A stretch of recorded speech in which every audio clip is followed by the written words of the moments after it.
Time for a weekly sit down with Coach Mike Fuller, head coach of the Grapevine Faith Lions, here on the Mike Fuller Show. And Coach, pretty crazy set of events on Friday night, which we'll get into in just a second. But first, as always, we appreciate you taking time for us. Thank you. Glad to be here. Well, despite what Max Preps initially said, now they corrected it, fortunately, but they put it down as a loss, which it was not. Ended up a no contest. But Lions are trailing 14-13 headed into the start of the fourth quarter. We're driving. No doubt we're going to punch it in. And you and I talked over the weekend. You said, hey, we were not only we're going to punch it in, but we were going to hold them, which I have no doubt about that. But the game was subsequently called after some lightning delays.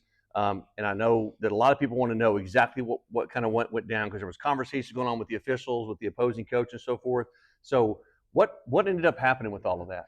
Well, of course, it was just unfortunate that we had the lightning the way it was. You know, if you think about it, most people have had two scrimmages. They had two scrimmages and an actual game. Mm-hmm. We had to adjust our schedule because of the retreats.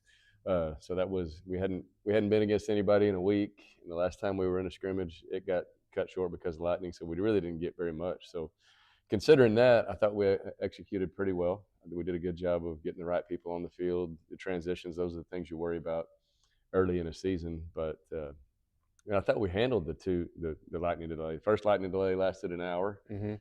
We delayed the kickoff by an hour. Then we shortened halftime a little bit. We probably shouldn't have even had halftime, and then then went back out there. But so really, what happened was I was willing to wait all night. For a non-district game, you're really not going to come back on Saturday and play it. I don't think they could have even done that anyway. Plus, it was an SAT day, so we'd had some kids missing for that. So I was willing to wait as long as we possibly could. But at some point, you get to a point where you've gone and you've warmed up and you've exerted yourself extremely hard, and you have to come back in and wait for an hour. You go back out and warm up again, exert yourself as hard as you can, and then come in for 20 minutes. And then go back out and play a full quarter as hard as you can, and then come in for – it was 10 o'clock when we came back in. So it doesn't matter to me, and it really doesn't matter what it says beside our number.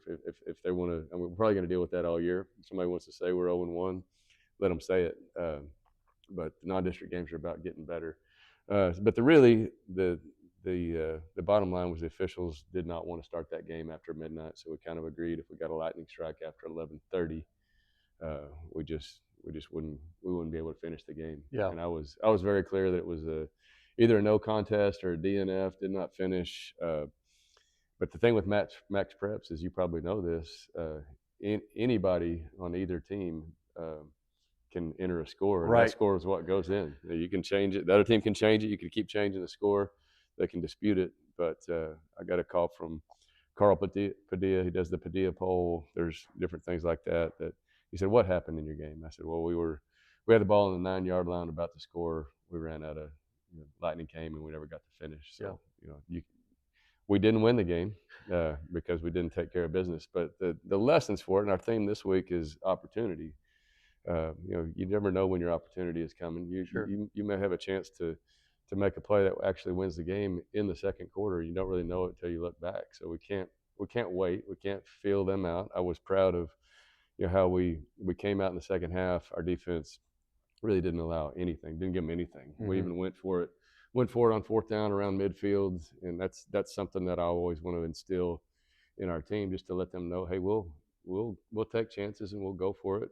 Whenever we think we have a chance to make it. And we almost made it, but we didn't, and there was no harm on that play. Our defense got a 3-and-out, made them punt. They stepped up. We got it right back. So I think we had finally taken a little bit of momentum. We had a great drive going, and I don't think we've ever been down that close and not come away with points. Yeah. Well, you kind of got into some of the game itself, and I was really impressed with what I saw early on. You score on your first two possessions of the game. 2 plays into the game, Austin Cosby throws a 23-yard TD pass, Jacob Montez.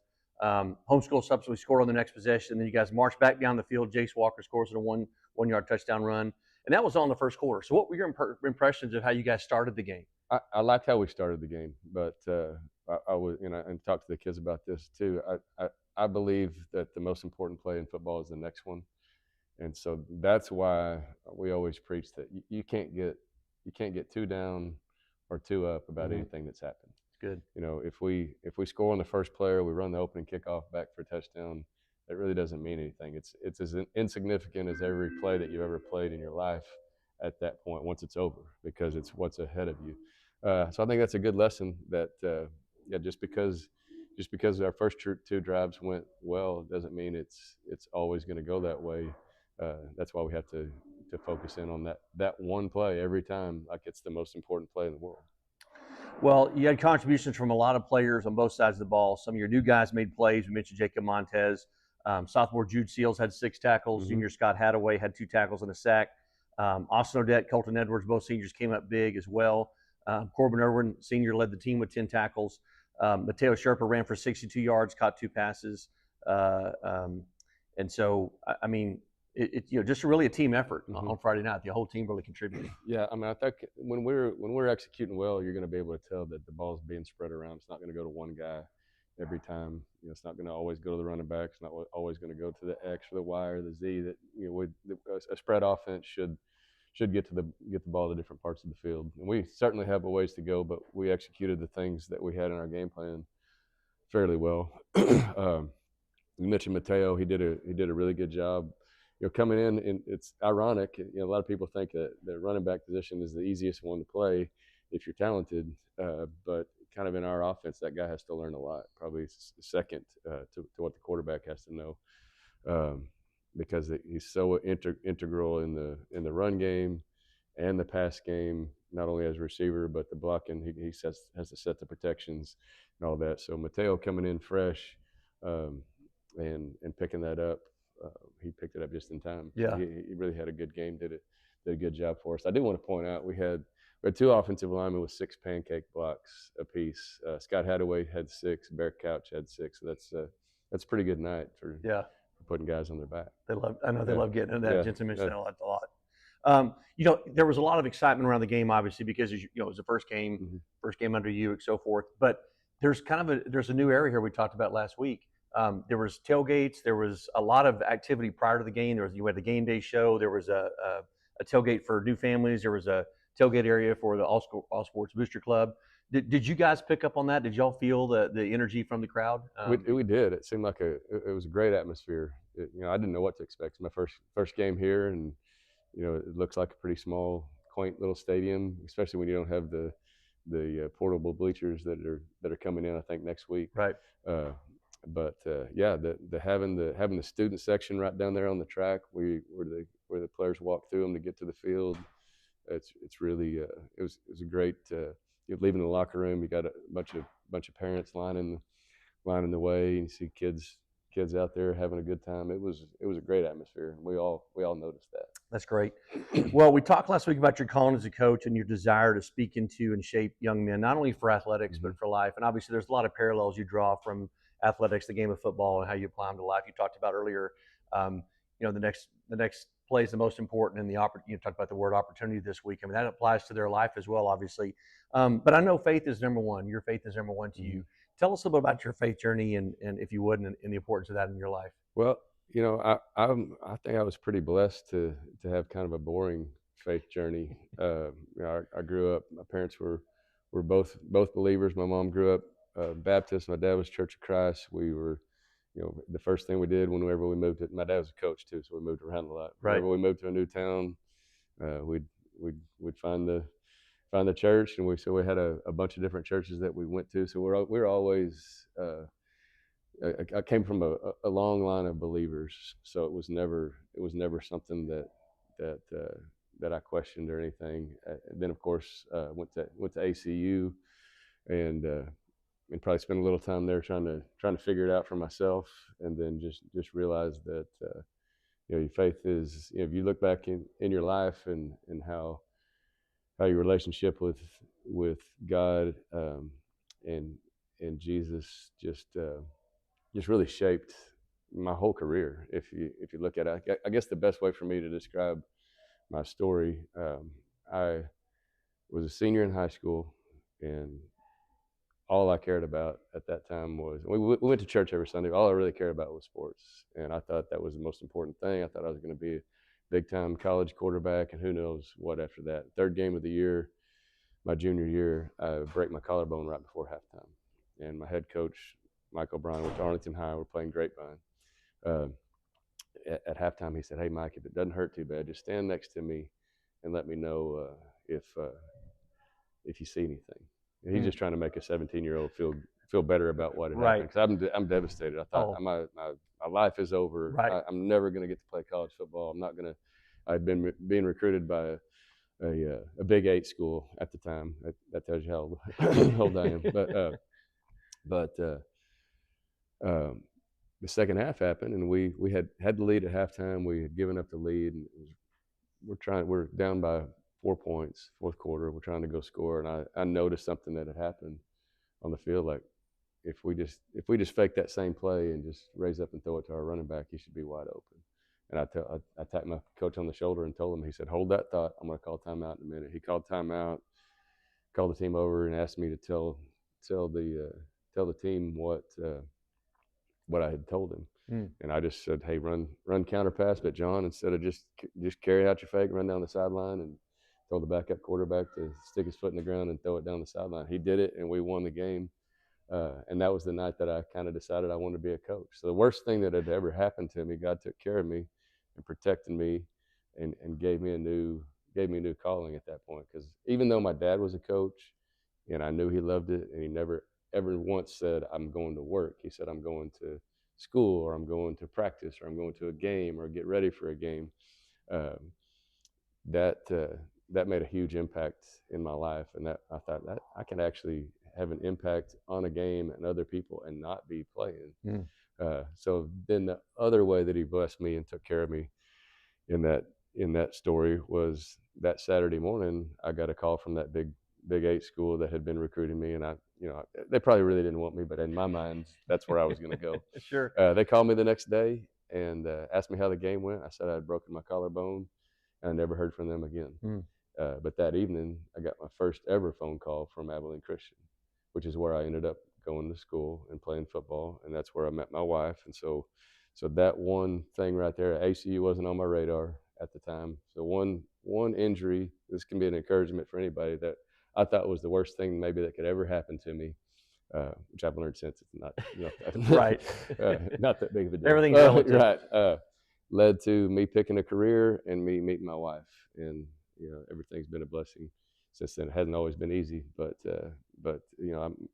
and if I told you the story of my career, it's the same way. It's just been where God, through friends of ours and prayer, has just led us to wherever we have been. And I try to do my best. I don't always, like all of us, I don't Sure. live up to what I'm supposed to all the time, but it is a big part of my life. And I'm just thankful for Jesus that we can get something we don't deserve.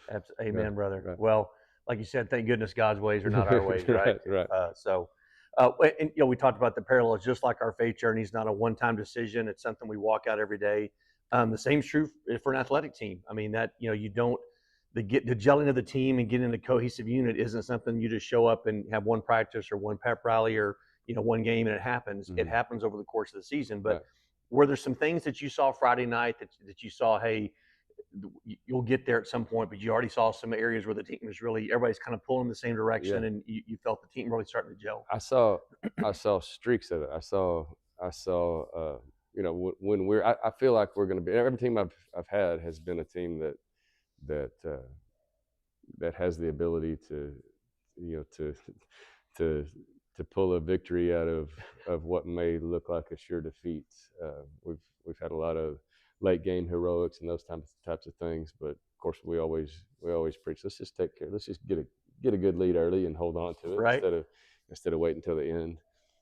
But I really felt like in about halfway through that third quarter, I felt a change in our confidence level, which this may be hard for me to describe here on this show, but as I pointed out, we're sky high when we score a touchdown, and then we get our head down when they make it. They had two big plays, and on both of those plays, obviously, if you watch the film, Both were illegal. Their motion man was running towards the line of scrimmage. That could have easily been called. Not blaming it. We should have made the play. Yeah. On the other play was kind of a busted coverage, but their right tackle left early. Should have been a false start. Yeah, he did that a few times. But anyway. What I'd like to see happen is when something bad happens for us, not to surrender Cobra or to get our heads down, but let's just go play the next play, and that includes me too. Sure. Sometimes you get tied up on what mistake we just made, or not having our head in the game. But I did have a real sense that halfway through that third quarter that our kids were confident. We're seeing how well our defense was playing. We had them figured out. They weren't gaining anything, and we kind of quit shooting ourselves in the foot and had a great drive going. I wish we'd scored on the play before. Sure, yeah. but well, like you said, it's that those life lessons of Mm-hmm. not after one setback of not just like the surrender Cobra and just Mm-hmm. getting frustrated. There's life lessons there for sure. Well, let's turn our attention to tonight's matchup against Cistercian. Lions lost in a heartbreaking fashion last year. I'm sure you've seen the film 100 Mm-hmm. times. A blocked field goal, a return for a touchdown. Right.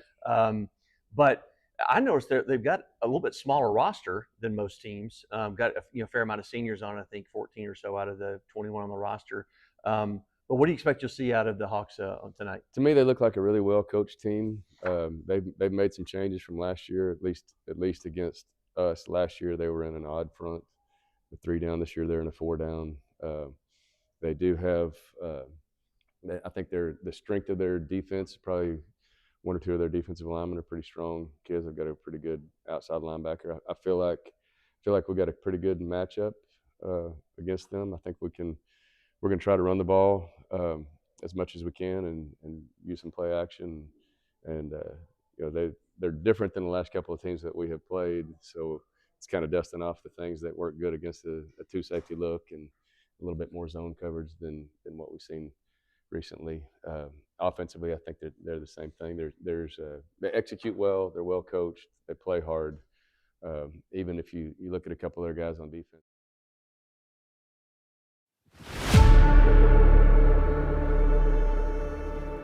Going on the road is never easy.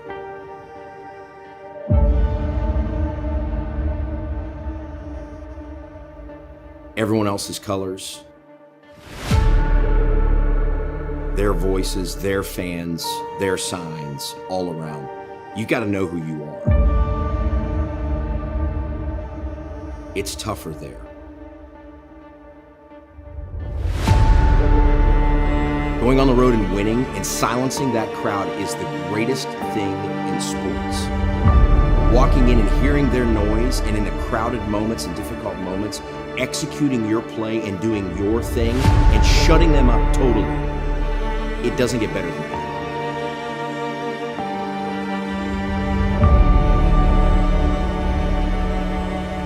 Lion fight never dies.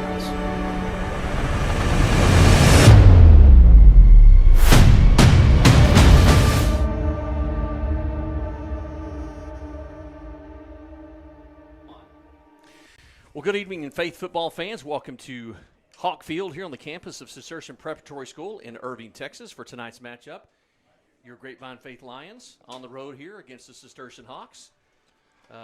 Jack, we're kind of going old school tonight with the grass field. There's not an artificial turf, so this is not what we're used to usually. Yeah, I think somebody got into the communal line when they made the line on the 50-yard line as well. That seems a little squiggly to me. That's true. Well, it's we'll get into it as much as we can. Just a heads up, we're going to give you a disclaimer. We are working on a hamster on a treadmill for our Wi-Fi. We've also got the camera up in the press box with us, which there's fans right in front of us, so you might see the back of somebody's head. You just never know. So. Yeah, thanks to Coach Partridge for getting this together too. It is a beast to set up for on the road like this, especially not knowing the conditions. And just so everybody knows, we're going to lose 110 pounds tonight because it is 110 in here. We are in the press box. Here's the kick. We'll talk about that in a second. Call for a fair catch by the up back at the 30-yard line. Lions will take over 1st and 10 from there. Yeah, we'll go to the offensive lineup. Let's take a look at that.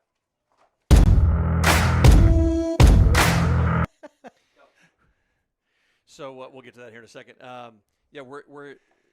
nice host here at Cistercian. We're on the press box. In the press box on the end, there's only one AC unit, and it is not on our end. So it is like a sweat house in here. So we're not complaining. No. Just we're just saying. Let's just say it wasn't. Thank God it wasn't the dead of the day to do this, because it would have been hot. Get that offensive line up here in a second.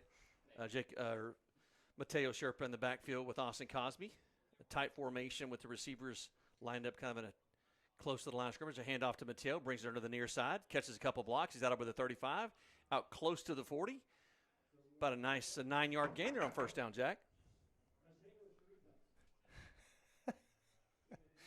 Yeah, nice pickup there by Mateo, and we just got a short 1 yard. I'd like to see somebody try to do something deep here.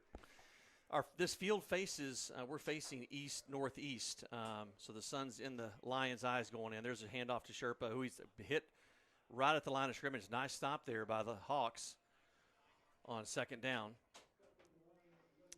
So that's going to bring up a long one on third down. Lions in their all-white uniforms, white jerseys, white pants with the red numerals. Their white Faith Lions helmet with Faith Lions and script. Big third down play here on this opening drive for the Lions. Snap back to Austin Cosby, rolls out, will bootleg, complete to Jace Walker, out of bounds over the 45-yard line. That's going to be enough for a first down. That'll move the chain. So good pickup there on third down. Moving the ball, Steve. Just getting first downs. That's all we need to have in this first drive. That offensive line looks like this. Austin Odette on the right tackle. Scott Hadaway, right guard. Jensen Anthony at center. Bear Couch, left guard. And Slade Corley, left tackle. We get to the others here in a second. Pass here to the near side to Jacob Montez. He's trying to pick up. He's down the sideline. He is not. Nobody's going to catch him.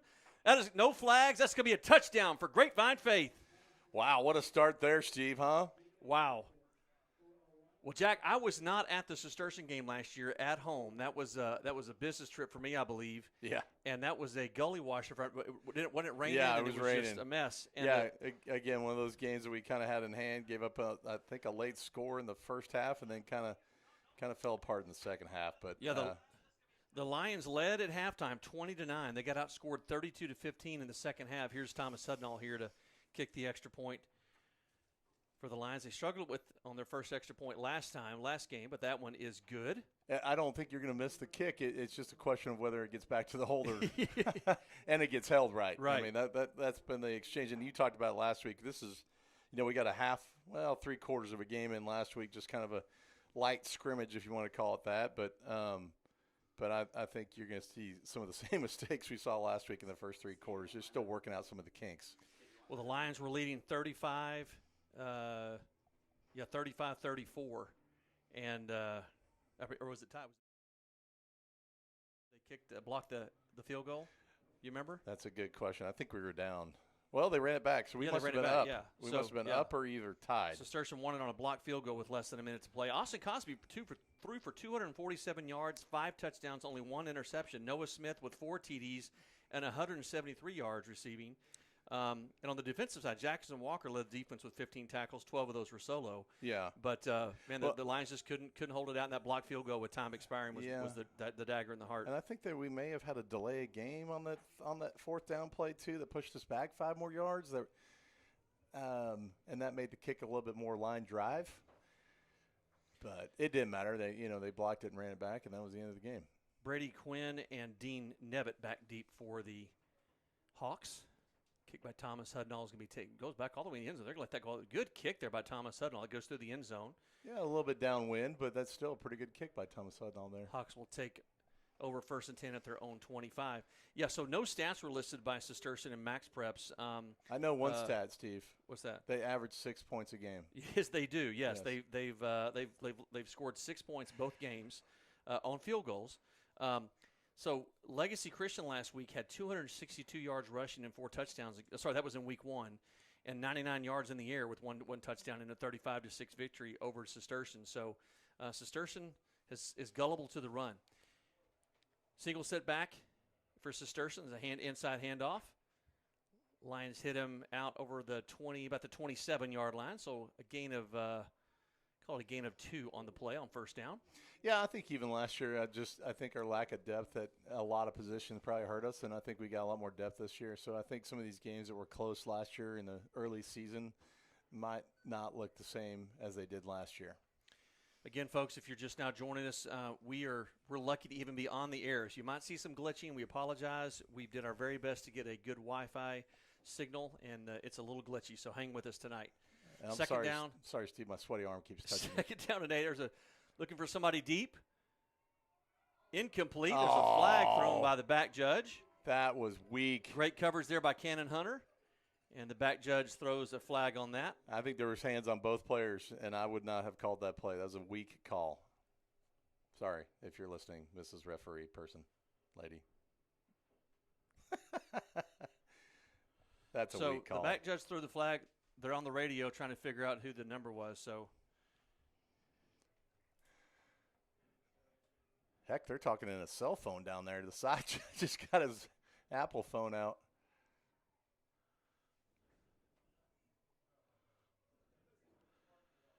all right, so that's going to march off 15 yards against the Lions and give the Hawks an automatic first down. Takes the ball out to their own 42-yard line. Yeah, and the back judge made that call, and that was right in front of that side judge on that far sideline. I don't know why. He never threw his flag. Yeah, so. the problem with that call is it makes your partner look really bad when he's 6 feet from him and you're 30 yards away. But anyway, it is what it is. Here's the inside handoff, or a fake handoff. Quarterback keeps it, drives out close to the 45-yard line. They give him the 45 in his forced progress.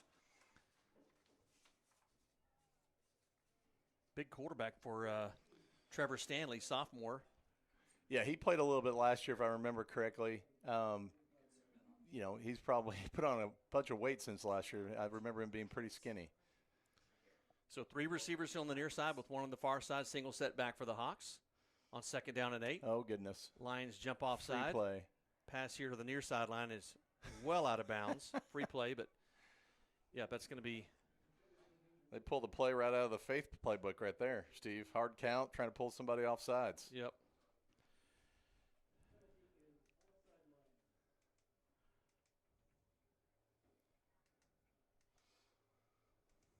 I'm going to take my shirt off, Steve. I don't want you to be offended by that. We're joined Brian Partridge, our producer director. I bet that increases viewership, too, if they turn around with that camera, don't you think? It would, yes. And we'll get to you in a second. Caden Railsback is our cameraman tonight. He's in here with us as well. So as if 2 guys in here sweating wasn't enough, we've got 4. Yeah. Pass here to the near side, complete. Nice. Hit immediately. Nice stick there. Yeah. Nice play there by Charlie Donovan. We talked about it last week, too. The important thing is just making these guys make the catch, and no yards after catch is the important thing. Enough for a first down. So this drive kept alive on a pass interference call against the Lions. Yeah, and that was Major Beasley. He had a pretty good game last year, if I remember correctly, as well. They've got very few players back, but I remember Major and the quarterback. Those are the 2 players I remember the most. 1st and 10 on the Lions' 46-yard line. Snap back, handoff around the left side. Picks up a couple of blocks. Taken down by Noah Smith down on the outside after a gain of about 3 on the play. Lucky that didn't turn into more yardage for Cistercian. They really got off that edge pretty good. Well, I don't have any measurements, weight, height, and that stuff for the Cistercian team, but I don't see anybody near as tall as the Davis twins from last week. So second down, we'll call it second down and 7 from the Lions' 43-yard line. Hawks look to the sideline to get a signal. Another inside handoff. Looking to pick up a couple of blocks. Stumbles forward for about 3 or 4 more. That's going to bring up 3rd and about 2. I'm a little shocked that Cistercian has found some running room in the middle, Steve. I felt like our defensive line had a pretty good game last week. Yeah, we talked with Coach Fuller. Just even though they've had a couple scrimmages, that when you stood up for your first game, and it's altogether different. Trying to get everybody on the same page with regards to timing and assignments and all of that, that can take a couple of games. So, Lions still trying to settle in. 3rd down and a long 3 from the Lions' 39-yard line. Need the D-line to pick up on this one. Stanley inside. He's going to keep it. Oh, he's hit immediately. He does stumble forward for a gain of 1. That's a questionable spot. I think he got more yards than that, but we'll take it. Ball spotted just outside of the 43-yard line. They need to get to just outside of the 41. So they're going to go for it on 4th and about a yard and a half, a long yard and a half here. Stanley in the backfield. Watch us pack the box here, and they may try to go through the short pass play on the outside here to Major Beasley.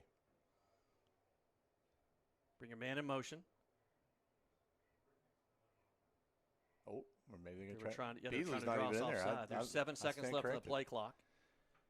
Snap back, inside handoff. And, Jack, I don't know. I don't know if he got it. Yeah, that far line judge does not give it to him. Yeah, he doesn't. Yeah, they're saying they didn't make it. You know, we're not really right on that line, but, man, that was a great stop there, bud. Boy, a big play by your Lions defense. Came up big when they needed to. So the Hawks will turn it over on downs. Lions take over 1st and 10 from their own 42-yard line. Scored on their first possession on, was the 4th play from scrimmage, I believe? Yes. A little screen pass to Jacob Montez, who took it about 55 yards for the touchdown. 1st and 10 for the Lions at their own 47, Cosby to the far side. Caught by Charlie Bunch, and he's hit immediately. So no gain, actually a loss of about a yard on the play. Yeah, it almost looked like Noah. I think it was Noah on that side. May have just missed a full-on block over there for that DB.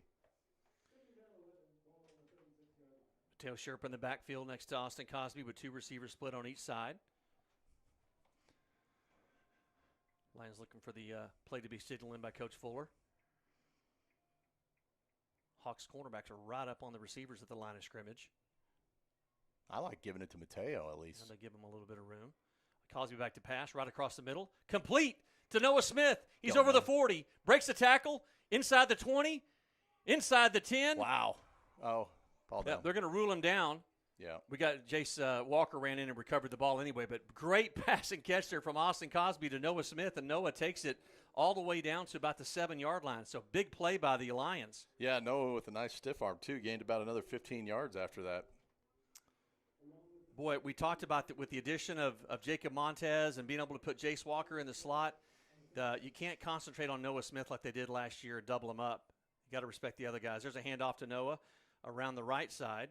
He gets inside the 5, so gain of a couple. It's going to bring up 2nd down and goal. We're up in the press box, folks. We're all the coaches and the visiting teams' cameras, everything's on top, so there was no room for us on top. Here's a Cosby back to pass, scrambles out to his right. Touchdown, complete. Charlie Bunch. No flags on the play, Jack. Yeah, these are quick drives we've got going here, Steve, and that's different from the previous game, I guess. We had long, sustained drives that seemed like late in the game. Well, the Lions did score on their first 2 possessions last week. Their first score came on on the second or third line. But, the other one, they did have a controlled drive down the field. Thomas Hudnall in to kick the extra point. That was perfect. It is good. So the Lions, just like that, with 5:27 left here in the first quarter, up 14-0. Let's take a look at our starting offense. We didn't get a chance to do that a while ago. Here they are.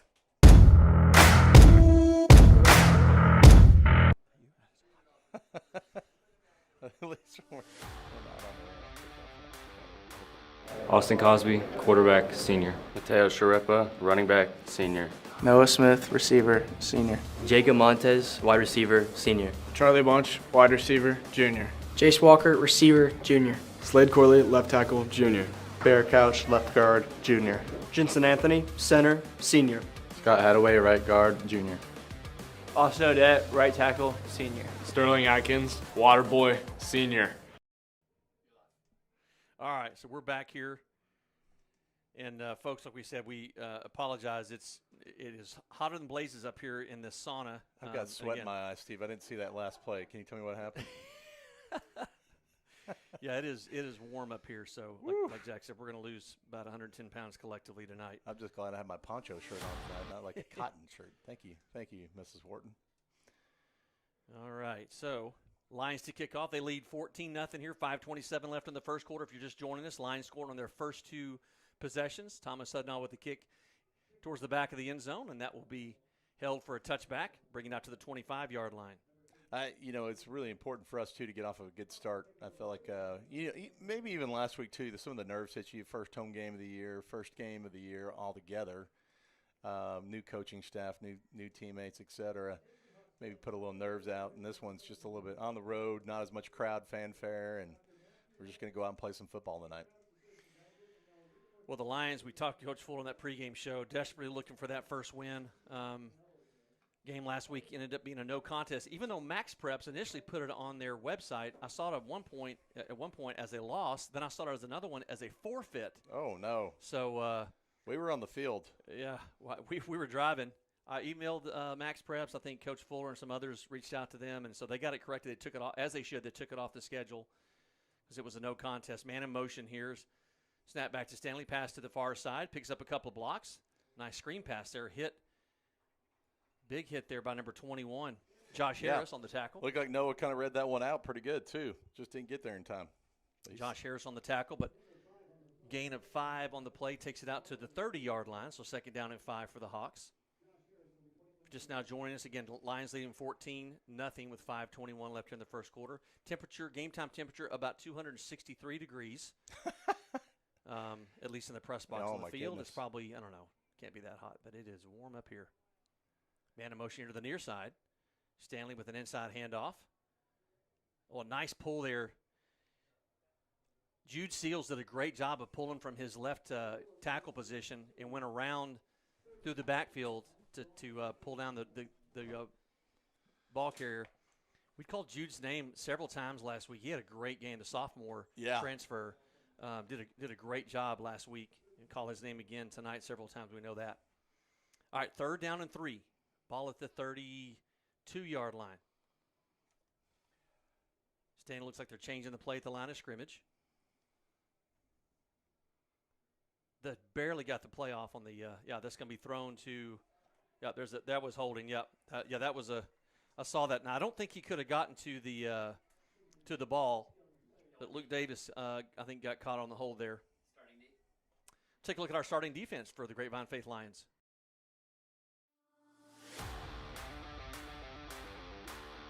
Austin Odette, defensive end, senior. Colton Edwards, defensive line, senior. Drew Seals, sophomore, DN. Luke Kelly, outside linebacker, senior. Corbin Irwin, linebacker, senior. Jackson Walker, middle linebacker, junior. Walker Little, outside linebacker, junior. Charlie Donovan, defensive back, senior. Cannon Hunter, defensive back, junior. Luca Rivera, safety, senior. Noah Smith, safety, senior. Sterling Atkins, water boy, senior. 1st and 10 for the Hawks here at their own 42-yard line after that first down, or after the penalty, excuse me. Good play there by, is that Jude Seals again? It sure is. Jude Seals coming in from his left tackle side position and getting the ball carrier for a loss of 1. Good play there by Jude Seals. Folks, if you're hearing us and you're hearing me in one ear and you're hearing Jack in the other, that is the way we've got the broadcast set up this year. This is the way our channels run, the way we're running our software. So even we're in stereo, technically, I guess, but you'll hear Jack in one ear. Stereo. So life's the same. What'd you say? Who was? Let's see here. I'm in. Trying to figure. Who was texting you while Mark, ago, Jack? It was Mark Edwards. Great Mark Edwards. I'm in the right ear.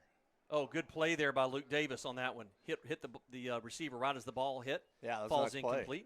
Nice play there by Luke Davis. Got there right on time. Intended for Garrett O'Neill, and that's incomplete. Again, good defensive play by Luke. I'm in the right ear. You're in the left ear. All right. So, if you don't want to hear Jack, turn everything over to your left channel. Yeah. In your AirPods, on your stereo, wherever you may be watching from. Yeah, we'd love to hear from you if you're watching. Text us at 817-980-7994 and let us know where you're watching from and who you are. If you've got any rooting interest, we'd love to hear from you. If you got a Lennox air conditioner, let me know too. So, Mark James out there. Here's Stanley rolling out here to his right. Pass is complete. No. And he falls forward. That's going to be close to a first down. That's going to be just shy. That's going to be a yard short. I'm guessing they're going for it, Jack. Ball's right at the Lions' 49-yard line. Okay, they're going to line up. They're going to look over the sideline, then they're going to run it inside. O'Neal with the pass completed, thrown from Stanley. So 4th down and 1. Now, the last time the Hawks went for it was about a yard and a half, and they came up short, turned it over on downs. The Lions took it down for their second score of the game. 14-0, 3 minutes left here in the first quarter. Big fourth down play. Inside handoff. He got it. And he just barely got it. Yeah. Jackson Walker took one of the receivers into the secondary and drove him down to the ground. There is a Hawk player down. I'll pause here for a sec. Reminder that next week the Lions are on the road again to St. Michael's in Austin, Texas. We'll be bringing you that broadcast as well. Hopefully with a little better Wi-Fi connection. We'll try to get that fixed this week. Yeah, I think actually Hudnall and I, Tom Hudnall, and I had a soccer game down there. I think it came in okay last year. So we were on the top of the press box there, Steve. So I don't know what we're going to do. Yeah, we'll find out what sort of down there. I can't get a number on this Hawk player, but check one big difference, I think. Last year the Lions did have a lot of guys going both ways. Now, you do have a few guys going both ways this year. You got Austin Odette. Slade Corley is kind of a backup. Well, not for 40 tackle. plays. I mean, that's the difference. But it's very, very different. And, again, the secondary, Noah Smith. But, yeah, it's not near what it was. So no, you got the depth, and I talked about that early on, is that we've got a depth. We had a depth issue last year, and I think we've increased some of the position players, the key position players this year, and I think our depth is much, much better. Injured player was number 64, Arthur Moran, a junior offensive lineman. Comes off under his own power, so that's a good sign, hoping that he's okay. Maybe it was just a cramp or just a little tweak of something, but he's going to have to come out. Yeah, it looks like he's got a little hitch in his giddy-up, but looks like he's kind of gathering it. All right, so Hawks with 3 minutes left here in the first quarter.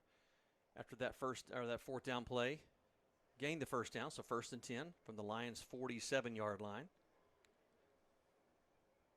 Two receivers split on either side with Jacob Liu, the running back behind Stanley, moves over to his left now. There's a handoff to Liu, brings it over here to the near side. Breaks a block. He is out into the secondary, and he is down to the 10, the 5. That's a touchdown for Cistercian. My goodness. We talked about on the previous drive for Cistercian. They got that outside edge earlier, and just somehow we stopped them. That was the same play, but on this side.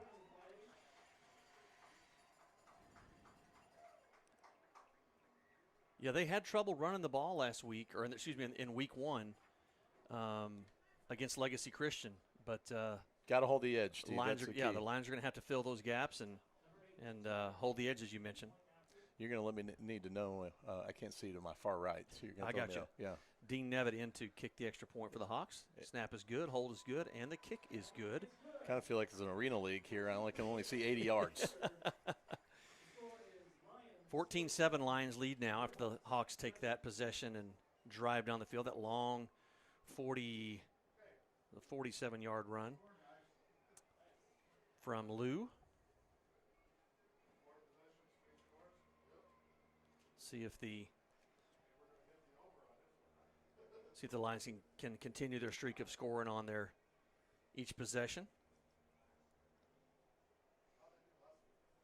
Had a fun time last week in that first home opener last week, Jack. We had the game day show, Faith Game Day show over in the Steam area. I encourage you, our next home game here in a couple of weeks, be out there early. Show goes live at 6 p.m. We have some player interviews, player profiles. We've got a guest picker that comes on. We had a lot of fun last week. Peter Ashton, Faith alum and former Oregon State and North Texas player, joined us as our guest picker. Yeah, interesting background, especially playing in the indoor football league. Yep. I've heard rumblings of who our guest picker might be. I'm not going to share it, but I'm just going to say, if you can't be there, then you better watch our broadcast. But I would encourage you to be there. Grapevine Ford Field for our game day. It's a lot of fun, a lot of activity, food trucks. It's youth night, so that should be a lot of fun.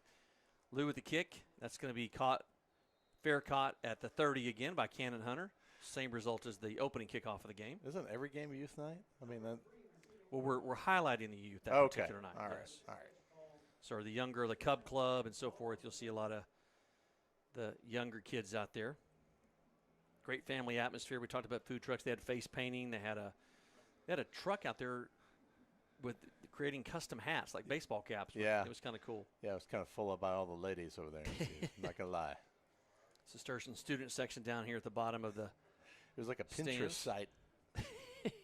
It was like it was a little Pinterest trailer. Yeah, Etsy. Officials trying to get, I'm not sure it's the spot of the ball they're looking at or what. See what they're doing here. Headlines and the referee are trying to talk it over. I think he was hustling over there, that's for sure. All right, I think we've got it figured out. All right, Siegel ready for play here. Cosby back to pass. Jacob Montez like an inside screen. He's hit out over the 30. That was a nice tackle. Good tackle there. Yeah, number 2, Luke Wilder on the tackle. Yeah, good coverage there by the Hawks. That can be a home announcer, but man, that was a pretty good tackle. Yeah, I was trying to figure out who you're rooting for there. Well, I'm cheering for Faith. That was a nice tackle. I said it was Luke Wilder. I think I had that wrong. I think that was Patrick Sport. With a name like that, you got to play athletics in high school, don't you? Yeah. Can't not be a football player. Snap back to Cosby here on 2nd down and 9. Pass to the far side. Oh! Charlie Bunch came back for it, hit him right in the numbers, and falls incomplete. He had enough for the first down there, so big play there, big opportunity that the Lions missed out on. Yeah, that was a nice route he ran, too. Just hit him right in the hands. Number 64, Arthur Moran, that offensive lineman that was injured earlier for the Hawks, is down the sideline. He's moving around doing some different drills, so they're trying to see if he's able to come back in the game. 3rd down and 9. Lions from their own 31-yard line.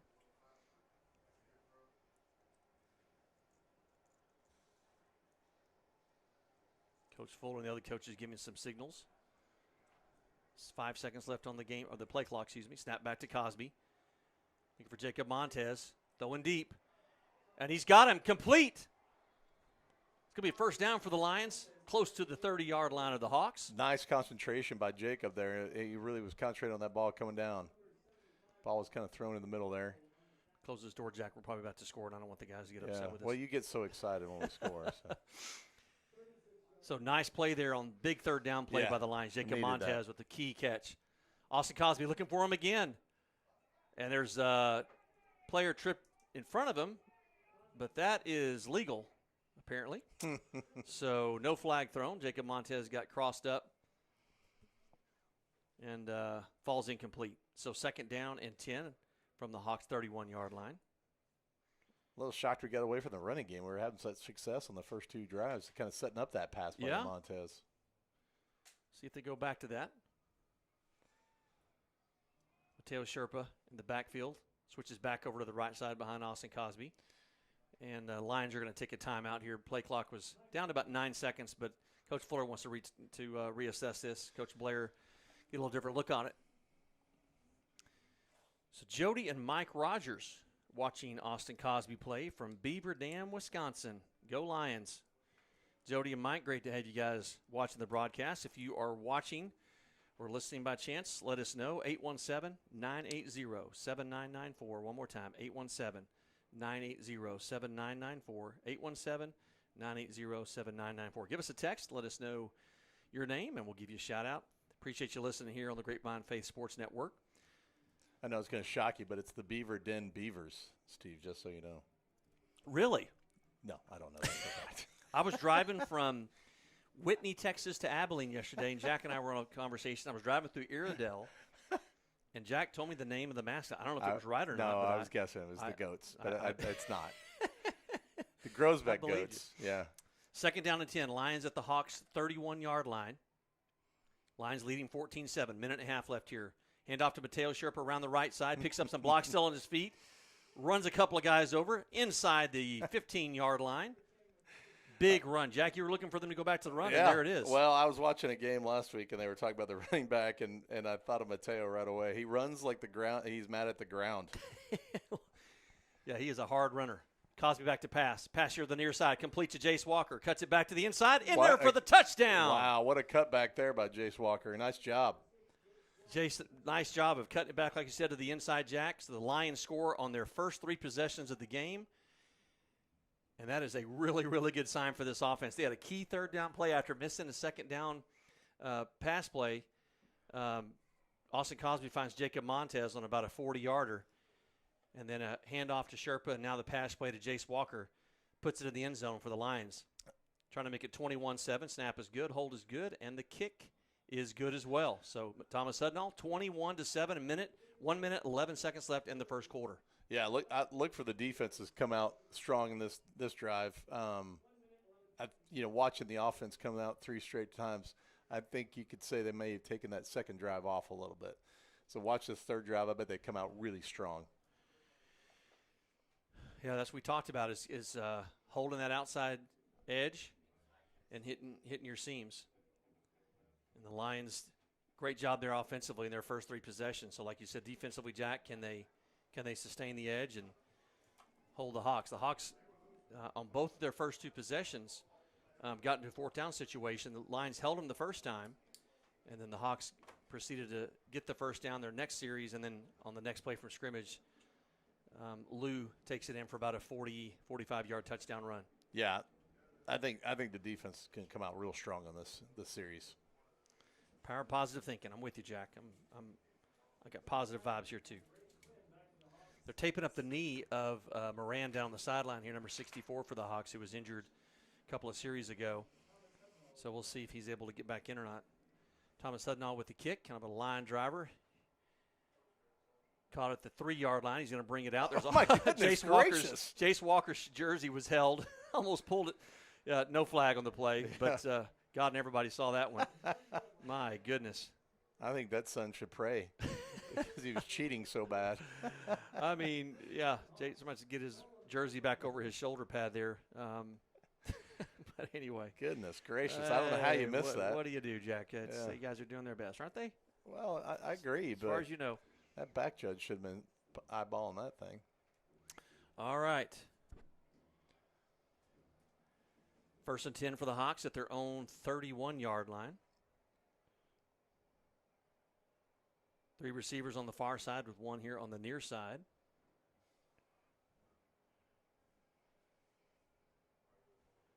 Eight seconds left on the play clock.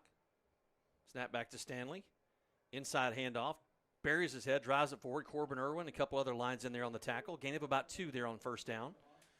Give a shout out to the great Ashley Kahn and their family. They're watching from Washington, North Carolina. She says, "Go Lionettes and Lions."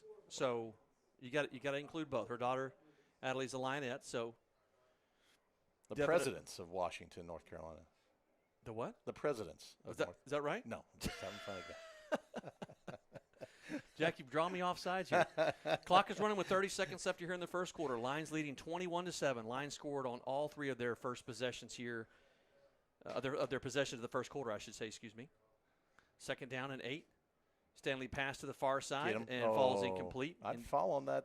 Oh, no, he called it incomplete right away. Intended for Patrick Sport, that falls incomplete. So it's going to bring up 3rd down.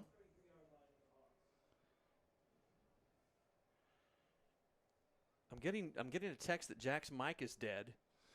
What do you say, Brian? Thank you, folks. Brian's sitting now. Brian, he's in.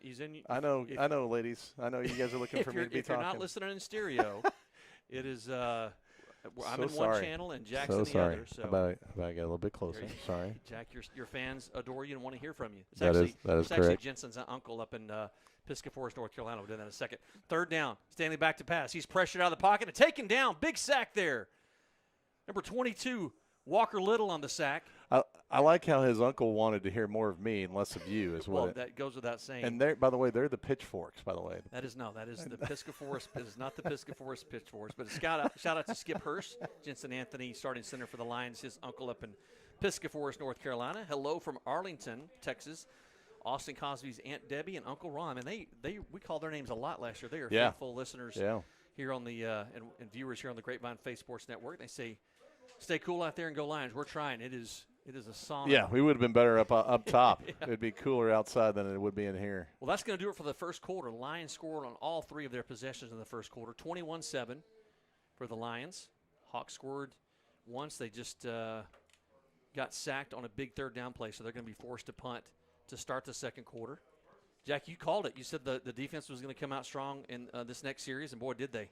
Well, I mean, I think you look at your offense, and they're out there working really hard, and you want to do the same thing. You want to be successful. And I think, I'll say that was kind of a garbage. I don't want to say it too loud because the door's open, but it was kind of a garbage touchdown. That was kind of weak for our defense, as good as they are. That should have been something we could have stopped.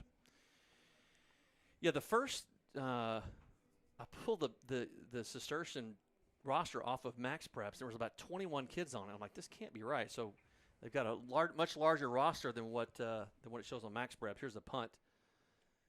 It's a pretty good punt. Jacob Montez receives it at his own 40-yard line, picks up a couple of blocks. Out on the far side, escapes another, cuts it back to the inside, stiff arms the guy. He's run out of bounds inside of Hawks territory at about the 48-yard line. So good field position here for the Lions as they start their fourth possession of the game to start the second quarter. Yeah, I think we're seeing a lot different offense than we did last week, and I thought it was a pretty good offense we saw last week. A lot less bubble screens than we saw last week. And but yeah, we're going downfield, kind of setting up the runs, kind of setting up the pass, and kind of when we exhausted the pass, we went back to the run. Yeah, it was interesting. They're mixing it up a little bit. Kind of had us. We thought they were just going to stick to the pass. You asked, hey, where's the run? And the next play, inside handoff to Mateo Sherpa for a first down run. So Lions 1st and 10 from the Hawks 48-yard line. Apologies, folks. Our camera is set up, and you may see some Cistercian fans. Inside handoff to Mateo. Breaks it here to the outside. Picks up a couple blocks. Oh! He's still on his feet inside the 25-yard line. Finally taken down at about the 22. Big run there by Mateo Sherpa. Yeah, I kind of wished he had cut back inside. I think he could have got another 20 yards out of that. He was about to break it out, and Lions quick to the line of scrimmage here. About to break it to the outside. He tripped up a little bit and allowed the Cistercian defender to take him down. Austin Cosby looking to pass. Pass to the outside. Caught by Jace Walker. Cuts it back to the inside. Taken down inside the 10-yard line. Lions are going to have 1st and goal, and just like that, the Lions are knocking on the door again. Wow, that was a great read by Austin. Jace was wide open over there. We are seeing a lot of versatility in this offense. There is a timeout called by Cistercian. They need to catch their breath. The Lions were quick to the line of scrimmage, and the Hawks were like, man, we need a break. Jackie, a lot of versatility in this offense. You're seeing a big variety. The run, followed by a pass. You've got a screen pass. You've thrown the ball downfield. You're throwing it in the slot. You hit Noah Smith coming across the middle. You got Jacob Montez on a seam route. Inside handoff to Mateo Sherpa. A lot of variability. Yeah, you got a lot more athleticism out on that field this year, or at least they're recognizing that they're athletic this year.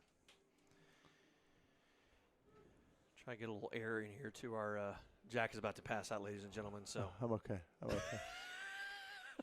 Everything's fine. Everything's fine. Keep telling yourself that. Water. 11:21 left here in the second quarter. Lions leading 21-7. They have the ball 1st and goal inside the 10-yard line. I'm going to guess that they're going to go to the left side, Steve, just because that's the only corner of the end zone I can see from this position I'm sitting in. I hope it's to the left side. Jack, we're just glad you're here. Thank you. I wish you were glad you were here, but we're glad you're here. Look at all our kids over there all dressed in black.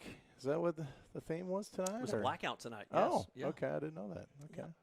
A lot of good turnout. Kind of hard to do on the road, isn't it? Like to do a whiteout or blackout or whatever. Hard to do the blackout on the road when you're playing a color of black team. So Jensen Anthony's grandparents, Rick and Pam Jensen, watching from Berkner Park, Richardson. Go Lions, and they're this is a layup. That's Jack, a the Berkner Rams. They know. Yeah, that's a tough district. Lake Highlands, Berkner, Richardson, Pierce, good district there. Two receivers split to each side with Mateo Sherpa. He flares out, fake pass. It's looking for Jace Walker, caught in the corner of the end zone. Touchdown, Lions. Wow, that was a great catch. Good recognition by Austin where he was. You had Mateo Sherpa coming out of the backfield on a little kind of a screen route, and Austin did a little pump fake, and I think Jace had gone on a out route, but then he cut it back up to the corner of the end zone, and Austin finds him for the Lions' 4th consecutive score of the game. They've scored on all 4 of their first 4 possessions. Look for that defense to come out strong again. They're not going to, they'd rather see no scoring. Thomas Hudnall with the kick. Boy, they'd rather not see them score again, I don't think. Luke Little and Cohen Ross, the flag guys, they're on this side of the field. They may be a little too close to comfort. They're running on the hash mark on the Cistercian side of the field. I'm not sure if Cistercian's going to want them to do that again. Yeah, They're going to be planting a flag before too long in the midfield. They're going to pull a Terrell Owens in the center of the field, and it's chaos is going to ensue. But who was that DB for the Cowboys that came and hit him? Oh, I just saw that. I was watching that a couple weeks ago. Goodness gracious, Larry. Well, no, I think it was. He was on that squad. That George Teague. Was it George Teague? Maybe he's in George Teague. George Teague, isn't he coaching like some school up in Carrollton, Addison, maybe? Jack, this field, we talked about it first start of the game. The sun has gone down now, so the lights are on. There's no sun in anybody's eyes, but this field faces kind of east, northeast. And it was George Steig. Thank you, Brian Partridge. Good job, Brian. You are correct. But right behind the visiting stands is the Elm Fork of the Trinity River. So you've got kind of a greenhouse effect with water and a mosquito haven right behind the visiting team bench, and it's just a hot September night here in Texas. So, Elgus Gallegos tells us George Teague. So. Okay. Well, you also had the possibility of seeing some sort of murder victim over there too, Steve. Oh, wow. All right. Oh, Brian he's drawing the line right there. Sorry, folks. You can look up there's a short kick. Caught it about the 25. Oh, they need to catch goodness him. gracious. He is escaping tackle, still on his feet, out over the 40-yard line. So a big return there. Tackle finally made by number 6, Jace Walker. But a nice return. It's kind of a short kick there by the Lions. He caught it. It was he was well back about the 10-yard line. He'd run up to about the 25 to catch it.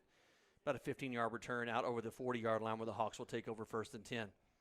I apologize for my previous comment. Yeah, you can email Grapevine Faith at complaints@grapevinefaith.com. See, the athletic director is already yes, walking Elvis, up. Yes, he's Elvis, always walking up the stairs. Elvis Gallegos is already reaching out here. So, all right, there's a long fly ball of left field.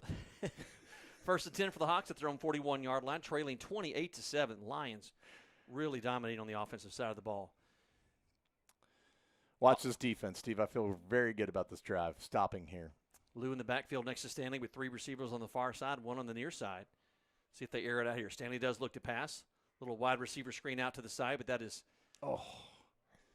scouted out pretty nicely by the Lions. They had him back behind the line of scrimmage, and he's kind of found a seam and scooted up a few yards. So gain of 3 on the play. Yeah, 3 guys were over there. We thought we were going to stop him for a loss of 2, and then they ended up gaining 5. Well, it's a gain of 3. Gain of 3, but 5 yards from where we yes. lost. Sorry, we didn't clarify my mathematics there, Steve. I'm losing consciousness. It's all the carbon dioxide that we're breathing in from our exhaling. Why can't they Man open in motion this here to window? the near side. This window won't open. 2 receivers split to each side with, again, Jacob Lou, the running back, now switches over to Stanley's left side. Inside handoff to Lou. He's hit at about the 45. Pushes forward about the 46. They give him forward progress to the 46-yard line. So gain of about 2 on the play. Yeah, nice stop there. Long 3rd and 4 now coming up.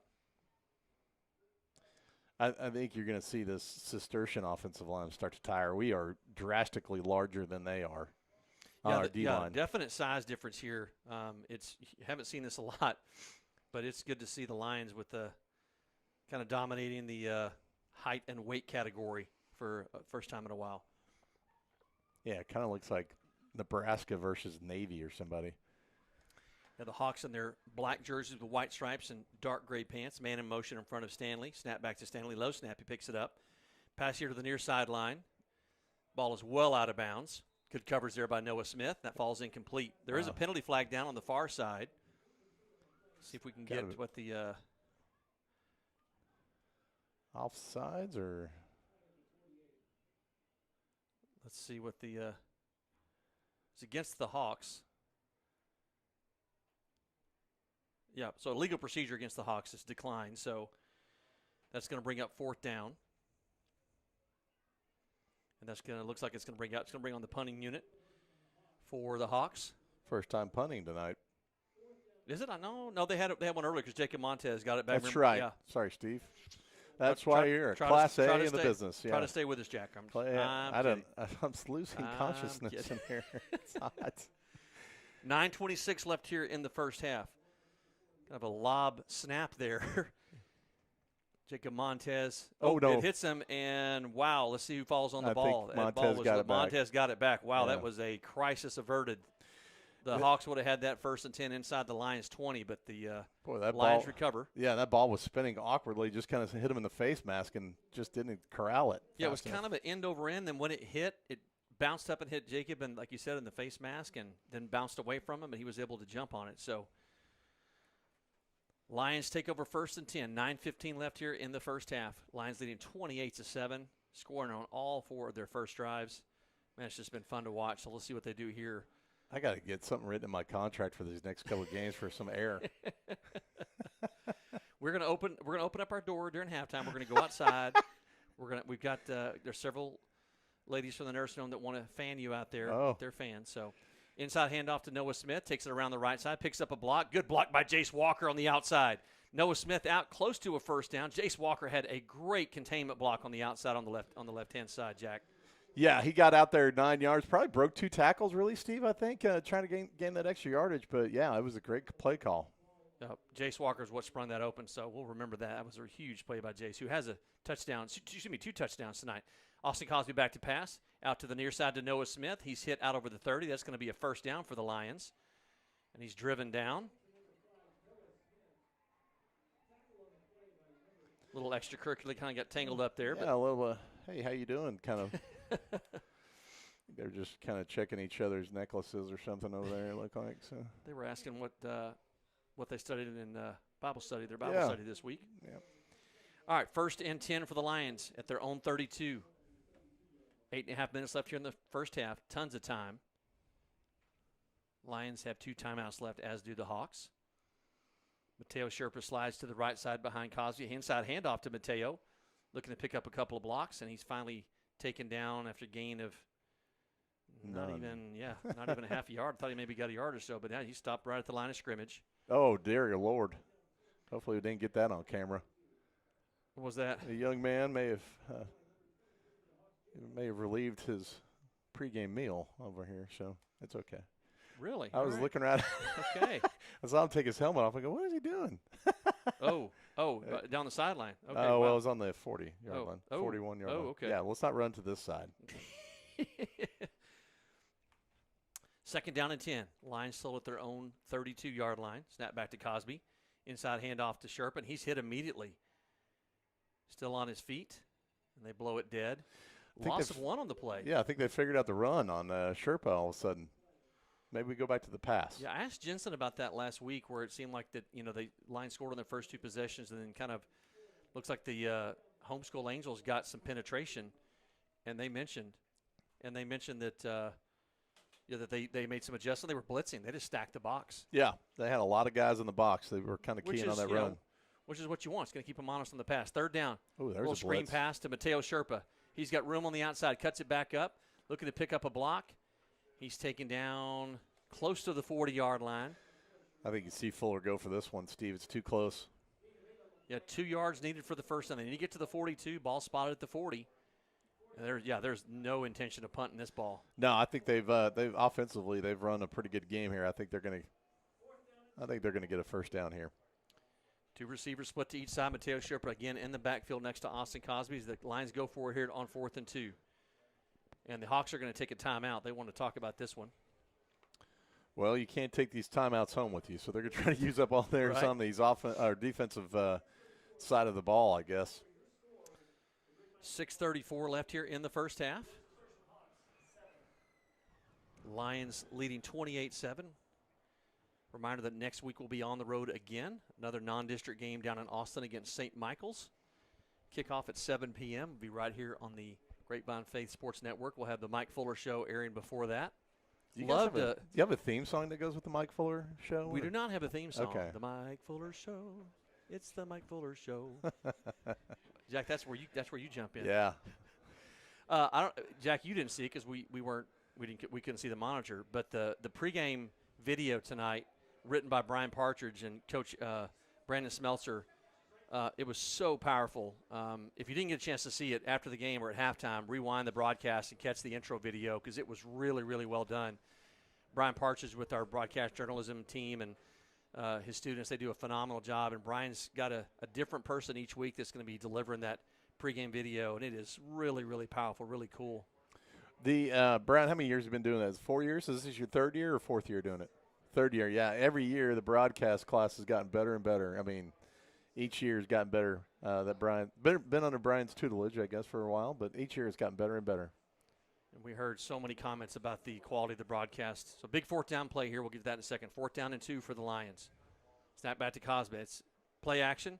Caught by Jace Walker. Gracious. He's at the 40, the 30. He's going to take it to the house. There are no flags down. That's going to be a touchdown for the Lions. What a tremendous throw and a tremendous catch by Jace Walker. That was just awesome. That tells you how much confidence that Coach Fuller has in Austin Cosby in our passing game. On a big 4th down, 2 yards to go in your own territory. Again, you're close to midfield, granted, but 4th and 2 and a play action pass. Boy, they bid on it too. They handed the play action to Mateo Sherpa, and then they hit Jace Walker on a little seam route, and he took it to the house. What a great play by the Lions. Yeah, and you could see the speed out of Jace Walker after he caught that and took off. Thomas Sudnall here to tip the extra point. Snap is good. Oh, it's blocked. And the Cistercian Hawks are going to fall on it. So little miscue there on the special teams. Cistercian kind of jumping on every positive action they can. So that blocked field goal, or extra point, gives them a little shot in the arm. But they are still trailing 34-7. So 6:22 left here in the first half. So we were talking about the broadcast. Brian Partridge took over producing and directing responsibilities this year. And the graphics, he's using a new software package. He's got his broadcast journalism group that's on the cameras. We mentioned tonight. Caden Ragsdale is not Ragsdale, sorry. Railsback, excuse me. Sorry, Caden. I'm just completely butchering your last name. I even know your family. Is your mom listening? She's going to shoot me. She's going to track me down. So yeah, the Railsback family, very, very well-known family, Grapevine Faith. But Caden on the camera. But yeah, the quality of broadcast looks so much better. You got the graphics that look great. It's the camera work, everything. So huge hats off to Brian Partridge and the broadcast journalism group. And a big hats off to the Grapevine Faith Lions. Man, if you're just now joining us, the Lions have scored on their first 5 possessions of the game, and it is impressive. So my son's father-in-law just texted me for New Braunfels. He just turned it on. Said, man, wow, am I looking at a score of a basketball game? Yeah. I mean, good grief. Yeah. Yeah, they came out strong, and honestly, defensively, I think they've come out strong as well. Brandon, I'm glad you're listening, but, man, you got to get – tonight's a date night for you and Tracy or something. Y'all, you got to – surely you got something better to do than listen to they go the down likes of us. Krause's downtown. That's where I would go. There you go. Well, they have ice cream and soda pop, I believe, on tap down there. It's very nice. Thomas Sudnall to kick for the Lions. That's a much better kick this time. All the way back to about the 2 or 3 yard line. Hawks will bring it out. There's a hold again. again. Blocks. Goodness gracious. Finally out over the 30-yard line. Close to the 35, where the Hawks will take over 1st and 10. Trailing 34-7. Yeah, poor Anthony Saul. He had to fix his jersey over his shoulder pads again, too. I don't know what they're looking at.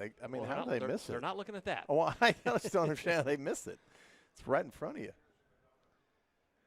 The Hawks trying to get something going here. They've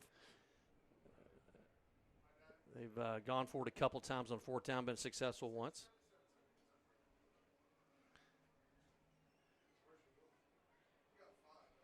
And they've had kind of spurts of success, Jack, like you mentioned, that one long run that the kind of breakdown on the defensive side for the Lions that brought their only score. But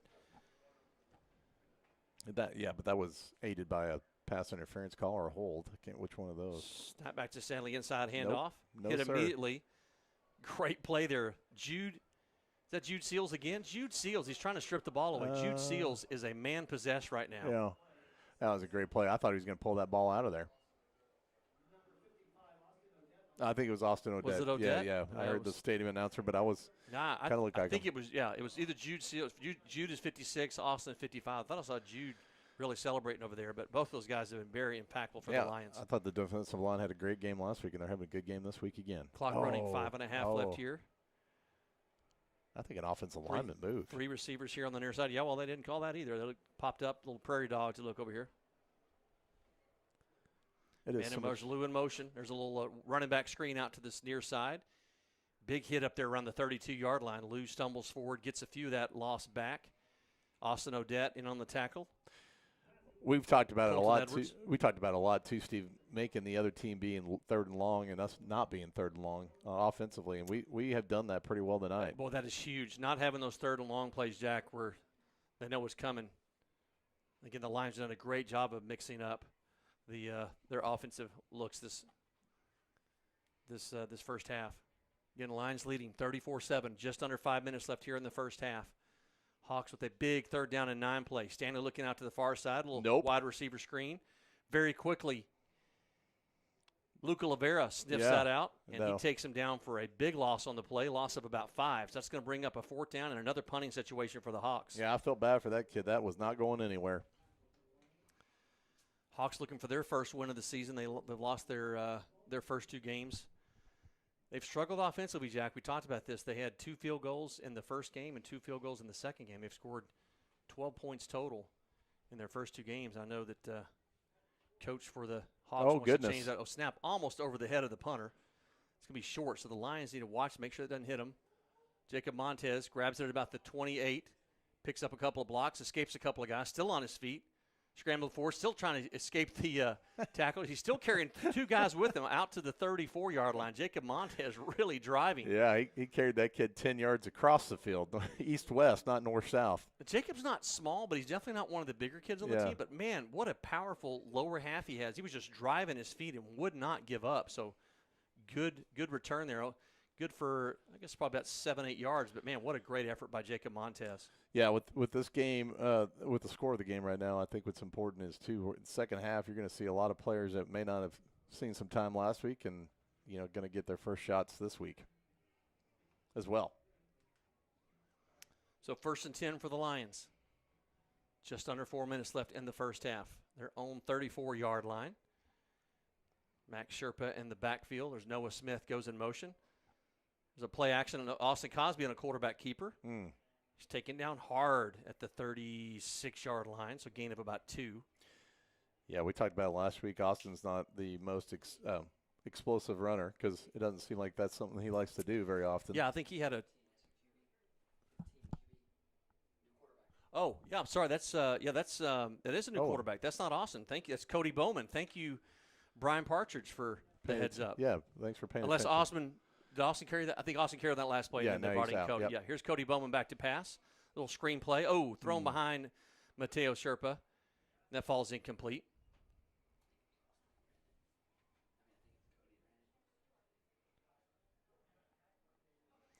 So 3rd down play here coming up for the Lions. 3rd and 8. Almost on cue when I said we're going to see some new players. Right. Comes in. 3 receivers here on the near side for Cody Bowman. Jacob Montez, the single receiver out on the far side. And Max Sherpa in the backfield next to Cody. Snap back from Jensen Anthony to Cody Bowman looking to pass. Good protection there by Cody. Right in the middle of the field, caught from his knees. Yeah. Noah Smith. Great catch. That's enough for right at the first down marker. Great field awareness there by Noah Smith. He knew right where he needed to be, Jack, and he had just exactly the right amount for the first down. Yeah, and I think the referee knew exactly where he needed to be, too, for the first down. Noah was on his knees when he caught that. Clock running inside of 3 minutes. Cody Bowman looking to pass to the far side. Oh, Jace Walker, don't see that too often, in and out of his hands. Yeah, we've seen 2 tonight drop passes where they hit him right in the hands, so. That's definitely not Jace Walker, was not both of them, but that was one that Jace wants back, which I'm sure he'll get. All right. Clock stop with 2:52 left here in the first half. Lions leading 34-7. Trying to see if they can't add to their score here before the halftime. Handoff to Noah Smith. Takes it around the outside. Picks up a block. Catches a seam inside the 35. Inside the 30. Down close to the 20-yard line. Great run there on an inside handoff by Noah Smith. Good pickup there by Noah. Nice recognition of where the block was and picked up another 20 yards after that one.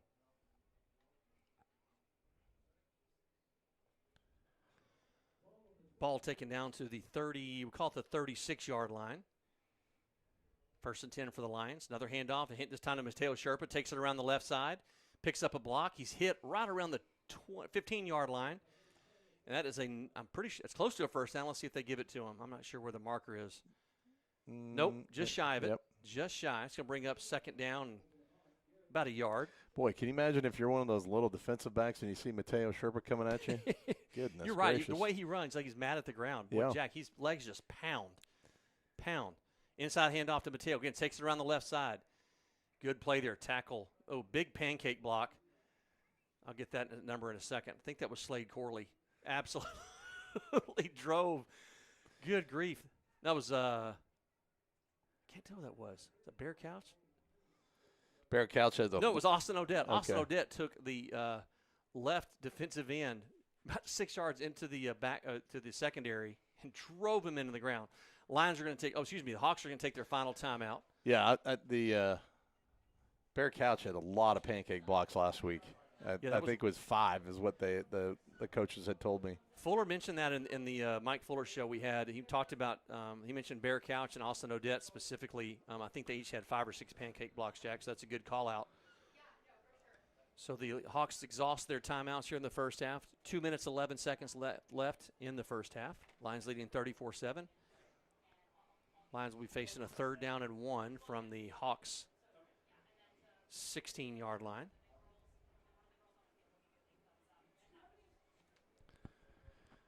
Jack, I really like what I've seen in this first half. Again, a lot of variety. We talked about that earlier. You've moved it around. How could you not like what you've seen in the first half, Steve? I didn't like the blocked extra point, but other than that, I like everything offensively. It's been very good. We're going to see if we can't find the Nauditorium at halftime and jump in to get a little break. Do they have one here? Cistercian, I don't know if they do. We're going to try to find one. If not, there's got to be. Surely there's. Hey, the home fork of the Trinity River is right on the other side of that fence, Jack. I don't think so. I don't think I'm getting in there. There's railroad tracks that come right alongside the along the north end zone that lead over 114. So it's kind of. That's a rail spur for the Burlington Northern. That's there, right. Steve. Yeah. I don't know that for a fact. That is a freight rail there. I'll say that much. All right. Cody Bowman in at quarterback still for the Lions. Mateo Sherp in the backfield. Kind of a tight formation on 3rd down and 1. Cody Bowman looking to pass here on 3rd down. Oh, almost intercepted. Intended for Charlie Bunch. That just hung up. Cody just threw that when he hung it up there just a little bit. If he puts it on a line, he probably has Charlie for 6. Yeah. Kind of hung it up there. And Lions avoid a turnover there. That was close. So Lions are going to go for it here on 4th down.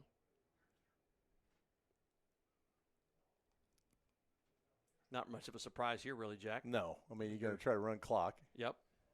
I thought there was only like a minute left. No, there's 2 minutes. There was 2:11. That was the 2:11 when we came back from that timeout. Okay, so goodness gracious. 2 minutes, 5 seconds left here. 4th down and 1 for the Lions from the 16-yard line. There's a handoff to Mateo Sherpa. He got it. And he is driving forward. He's inside the 15, so he has more than enough for the 1st down. And they stack it up, finally blow it dead, but a gain of about 3 or almost 4 on the play. So 1st down for the Lions. That'll stop the clock temporarily. Lions still have 2 timeouts left here, just inside of 2 minutes. And there is a timeout on the field. Looks like we have a, let's see here. Injury? No injury. I guess the Lions called a timeout. The official did not signal who the timeout was for.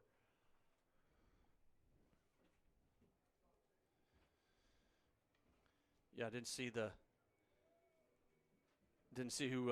Again, the Hawks are out of timeout. So, but it doesn't show that the Lions are down 1 timeout. So I'm not sure what the call was. I have no idea what that was. But because again, the official signaled to stop the clock, but he didn't point towards the Lions half of the field to show that the Lions had called a timeout.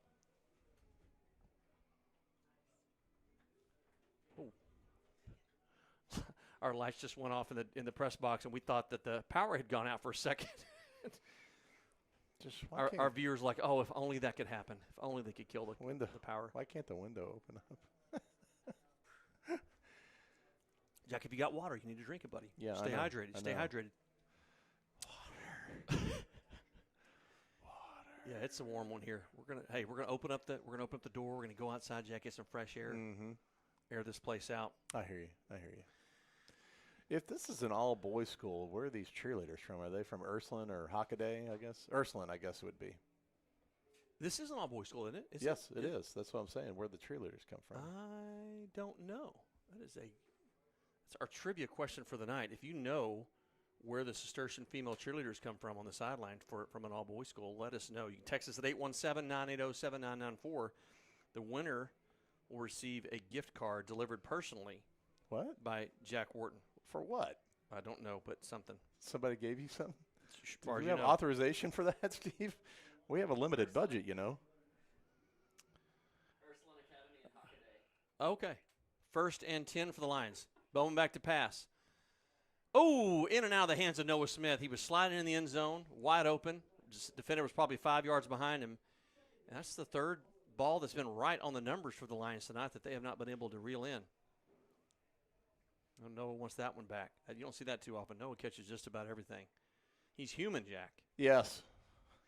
All right, 1:49 left here. Clock stopped after that incomplete pass. Second down and 10. Lions from the Hawks' 14-yard line. Noah Smith in motion.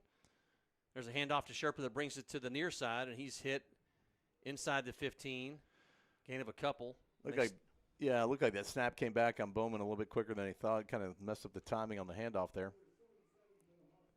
Well, still brings up third and manageable. It's Actually, still long. Con thinks Hockaday as well, Brian. So well, that makes sense because Hockaday doesn't have a football team because they're an all-girls school. Well, so, I think we're putting 2 and 2 together here. I think it's Ursuline is the girls' Catholic school. Yeah, all you may be girls. right. I think Hockaday. I thought Hockaday was Protestant. I don't know if that's Could be Catholic. So, okay, good. Okay, thank you, Brian. Maybe they're both Catholic. Google says yes. Google says Ursuline or Hockaday. All right, third down and 7. Ball at the 12-yard line. There's Jacob Montez on an end around. Picks up a block from Charlie Bunch. He's in the end zone for a touchdown. No flags on the play. Wow.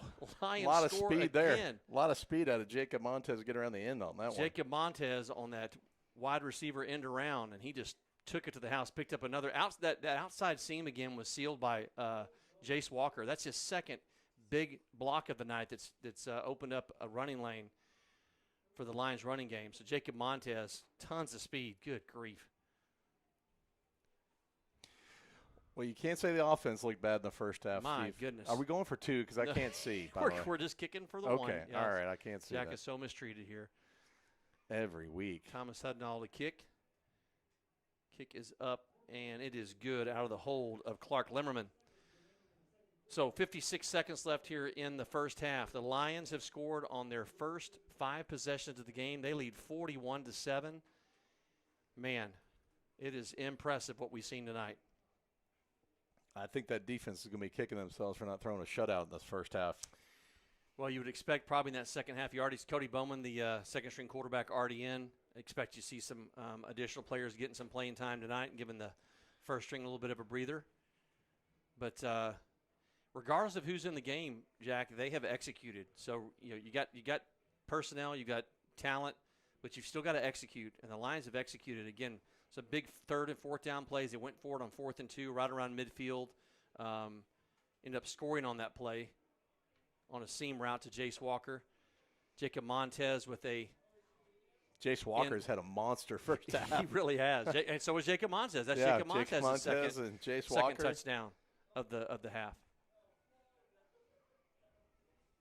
All right, Lions going to kick it off here with just under a minute here in the first half. Coming up at half, we've got our Stories of Faith. Had the opportunity to visit with the great Fred Boyce. Jack, I know you're a fan of Fred Boyce. Yeah. Fred leads the band and drum line at Grapevine Faith Christian School, and he will be our Stories of Faith at halftime. Really, really. He's been here a while, He too. has been here 7 years, I think, but he was asked to play in a rock and roll band. He talks about that on the Stories of Faith, so stick around for that. It's a really cool story from turn that on when I get home tonight. From Fred. That ball's going to go through the end zone. That's going to be a touchback. The Hawks will take over at their own 25. Yeah, Fred is just a great, great guy. Super talented. Gives his testimony. Talks about how long he's been at Faith. Him and his wife have a music academy in Southlake that they run. He was at Southlake Carroll for a long time. Oh, was he? Okay. And, felt the calling to come to Grapevine Faith, and we're thrilled to have him. And he talks about just the difference at Grapevine Faith is the people, which we know, and Fred gets in that a little bit. So stick around for halftime, our Stories of Faith with Fred Boyce. All right, clock didn't start since that ball wasn't touched and went through the end zone. 56 seconds left here in the first half. Lions leading 41-7. But just a note, a little bug just told me, Brian, that before we play the Stories of Faith, there's in around here, a handoff. Oh, Walker Little with a great tackle for a loss. We are going to show the Lionettes, I've been told, or I've been asked or told. told. We will see if there's no we should be the halftime. We should be the first of the halftime. So, we'll show the Lionettes first for any Lionettes, all you Lionettes fans out there. Give them some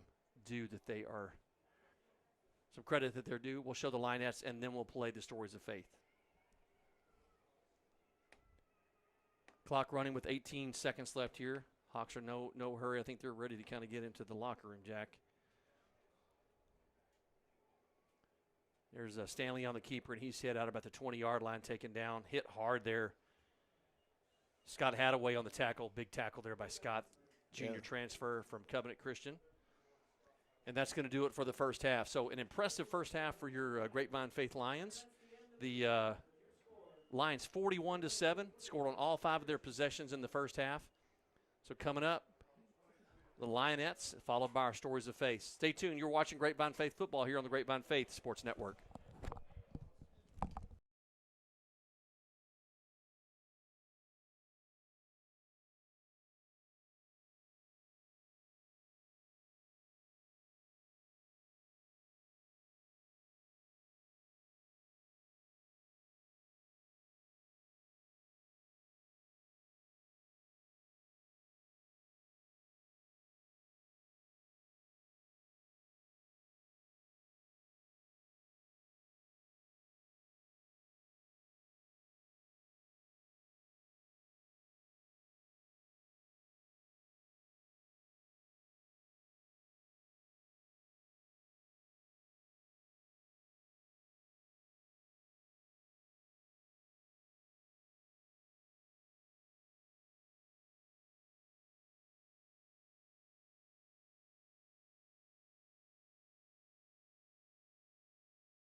It's time for this week's Stories of Faith. And as you know, Stories of Faith gives us the opportunity to introduce you to some of the amazing people here at Grapevine Faith Christian School. So between families, students, faculty, we have an opportunity just to share with you how special these people really are. This week, we're really excited to have Fred Boyce join us. So Fred, man, I've seen you around and we've had to visit a little bit, but I'm really excited to get to visit with you a little bit further and get to know you better. So thanks for taking time to sit down with us. Thank you. Thank you. Well, tell us, as a way of introduction, tell us a little bit about the Boyce family.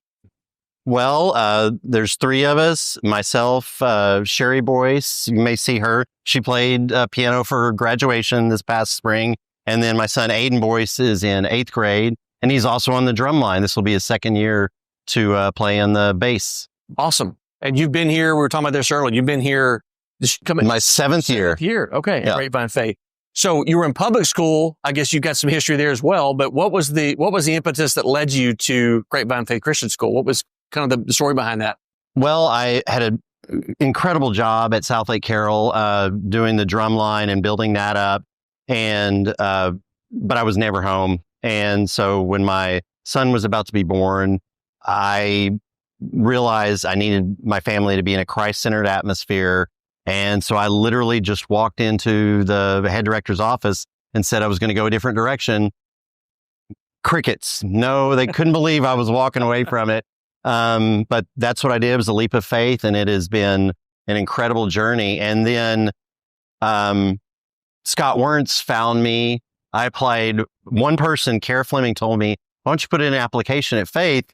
There was no reason to do that because Scott was here. I already had Dennis here.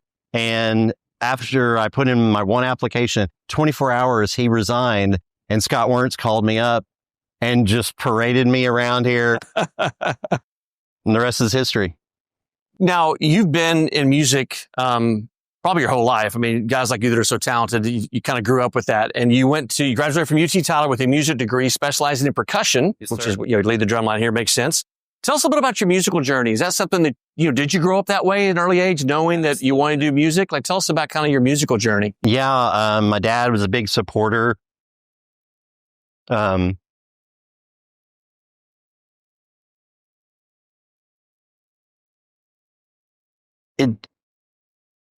Very blessed to be able to do it. But literally after high school, going into college, I realized that that's the only thing I could do. And just a series of God events where a gentleman from SMU, Drew Lang, was driving down to Tyler, and as I was about to graduate, he plugged me into the symphonies immediately. And my senior year, I did my final jury. And that evening, I had a rehearsal with the East Texas Symphony in Tyler. And it just took off. I hadn't even finished my degree yet. And so I literally was a freelance percussionist throughout DFW and the region for years. And then I started teaching private lessons at South Lake Carroll and had so many all-staters that the head director called me up and asked me if I wanted to teach drumline. And I told him, I'm not a drumline guy. I'm a symphony player. I'm a professional drummer, percussionist. And he said, will you do it? Sure. And that was it. It took off from there, and I love it. And still friends with the guys at Carroll. And I'll be working today composing with Jeff Osdemore of Drum Corps International. He does Blue Nights out of Denver, Colorado. And he's writing the show once again for our Faith Band and Drumline. So a lot of connections in that space, right? Just amazing. Yeah. Amazing. Did you think at one point that, hey, I want to tour, I want to be in a band, or was that kind of a thought at some point? I mean, clearly God had other plans for you, but was that a dream of yours at one point? Yes. Yeah. And I did a lot of drum set playing. I got a text one time and I said to my wife, who gets a text? It says, do you want to tour Europe? Do you want to go with, and I'm not even going to say the name of the band. And I said, who gets a text like that? And she said, you do. Fred Boyce does. I did not do that because I was now going in a different direction. I see these conductors and stuff on YouTube videos. Like, and I'm talking about the ones that do like the big orchestras, London, Symphony Orchestra, all that. And they've got these just crazy arm motions, and they seem to have this just like almost bigger than life personality. And man, you're not wired that way. You're one of the chillest guys I know. Now you're fully engaged, right? You're all in on it, but you've just got this demeanor of just this peace, and this confidence in your performers, that, the people that are playing. And I'm just kind of wondering where that comes from, because you're not this kind of like, a lot of these conductors feel like they've got this bigger than life type personality, and they try to be really out front, and you really kind of sit in the background and really promote your students, push them in the front. And I'm just kind of curious where that comes from. Yes, sir. No, I mean, it's from God. It is, the calm. I've won all the awards, but I want to give the kids the chance. It's like when I get asked to play drums, I try not to. I really want, Seth, for example, I want them to get that opportunity, and I want to coach them and bring them along.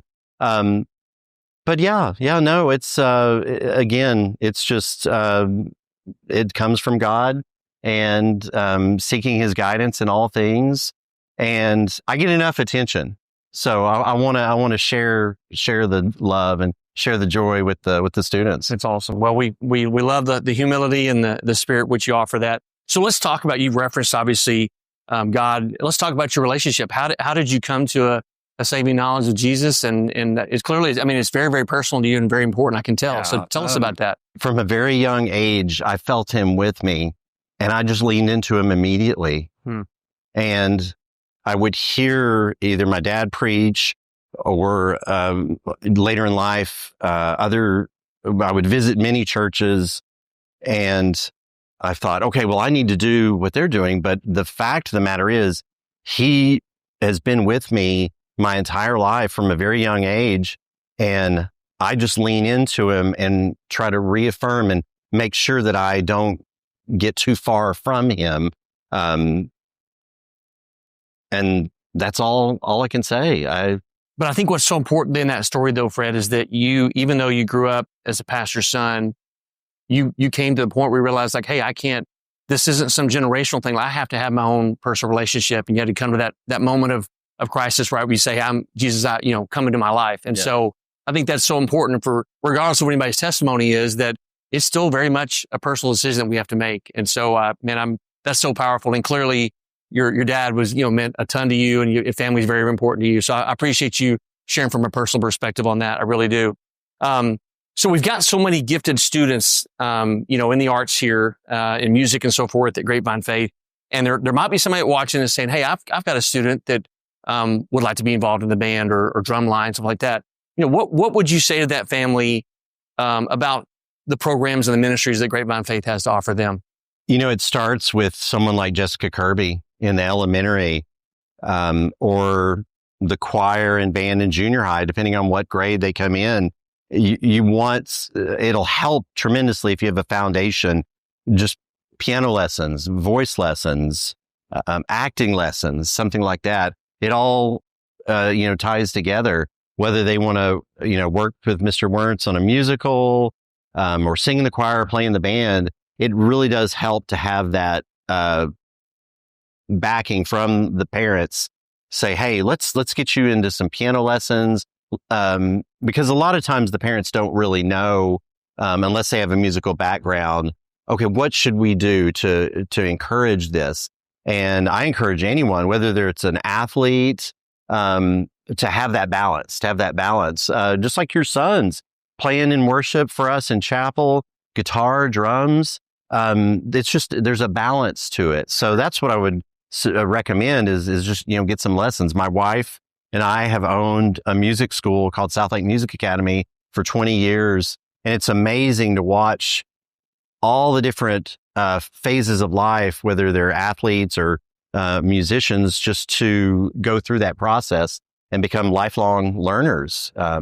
So that later on in life, when they're at their job and they have a rough day, they can go back, sit down at piano, sit down drums, guitar, sing, and have that. So it's a lifelong hobby they can adopt even right now. Absolutely. That's awesome. Well, this isn't why we do it, but you talked about awards earlier. And the one thing I love about Grapevine Faith is when we do things, we want to do them with excellence. And we are going to be competitive. You know, whether it's the athletic field or, you know, a drumline competition, we're going to put our very best effort forward. So talk about some of the awards, maybe even the recent ones or ones that.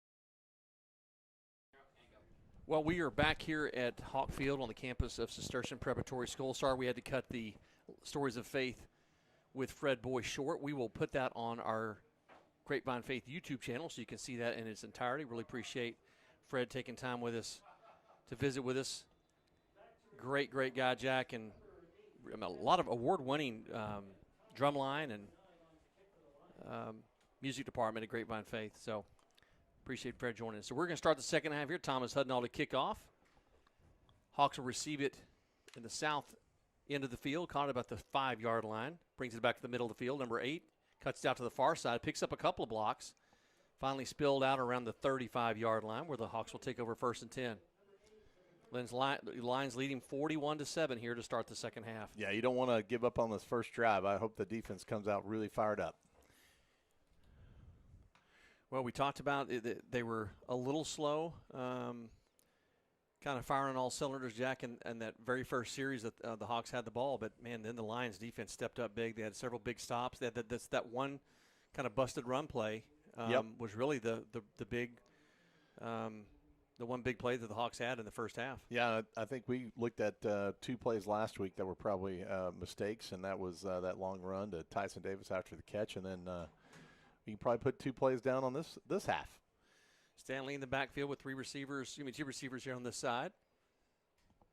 He rolls over here to his right, looking to pass. A little screen pass here short to Lou. He breaks a tackle, breaks another tackle, finally taken down. Luca Lavera with the touchdown-saving tackle, but not until Lou gets inside Lions territory. So, Jack, we talked about the Lions needing to play containment defense. They're going to have to step it up here. Yeah, there's kind of that missed tackle over there. Steve kind of gave up another 15 yards on that pass play. Yeah, the Lions had that play sniffed out. It was kind of a little running back screen, and they had a defender right on him and just slipped through the tackle.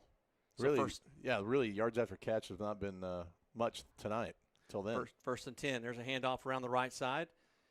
Cuts up the 45, finds the seam. Stiff arms the guy, finally gets outside. But not until he gets about 15 yards. That's going to move the chains again. There is a flag down. Good catch there, Jack, on the far sideline. I think that's going to be offsides on Faith. It looked like these guys are kind of encroaching pretty good, but now I said that. We got a holding on the offense. Okay. There we go. Now, ladies and gentlemen, just so you know, I am watching the game and trying to interpret the penalties. And that's all we're going to say. Yeah. That's all we're going to say. Steve has got a better interpretation. I'm getting a little head start on the on the call. We'll leave it at that. Yeah. Nothing illegal, just a little inside. So big that's going to erase a big 15-yard gain there. Handoff around the right side there to number 5, Patrick Sport. Called his name a few times tonight. Yeah, it looks like we just lost containment on that edge again on that play, and probably because of the hold. That'll do it. That'll break your containment for sure. Yeah. We were talking earlier. They've missed some hold calls on a couple of plays, kickoffs and so forth. So we were wondering how come they didn't see it. They saw it that time. So give some credit where credit's due. All right, 1st and about 20 for the Hawks from their own 44-yard line, we'll call it. 2 receivers on the far side. Christian O in the backfield next to Stanley for the Hawks. Takes the snap. He's looking to pass. Thrown across, well overthrown. Intended for Sport, but, man, that was well overthrown. He's going to be shooting for Brett Sharp. That was a lot closer to Cannon Hunter than I think he thought it was.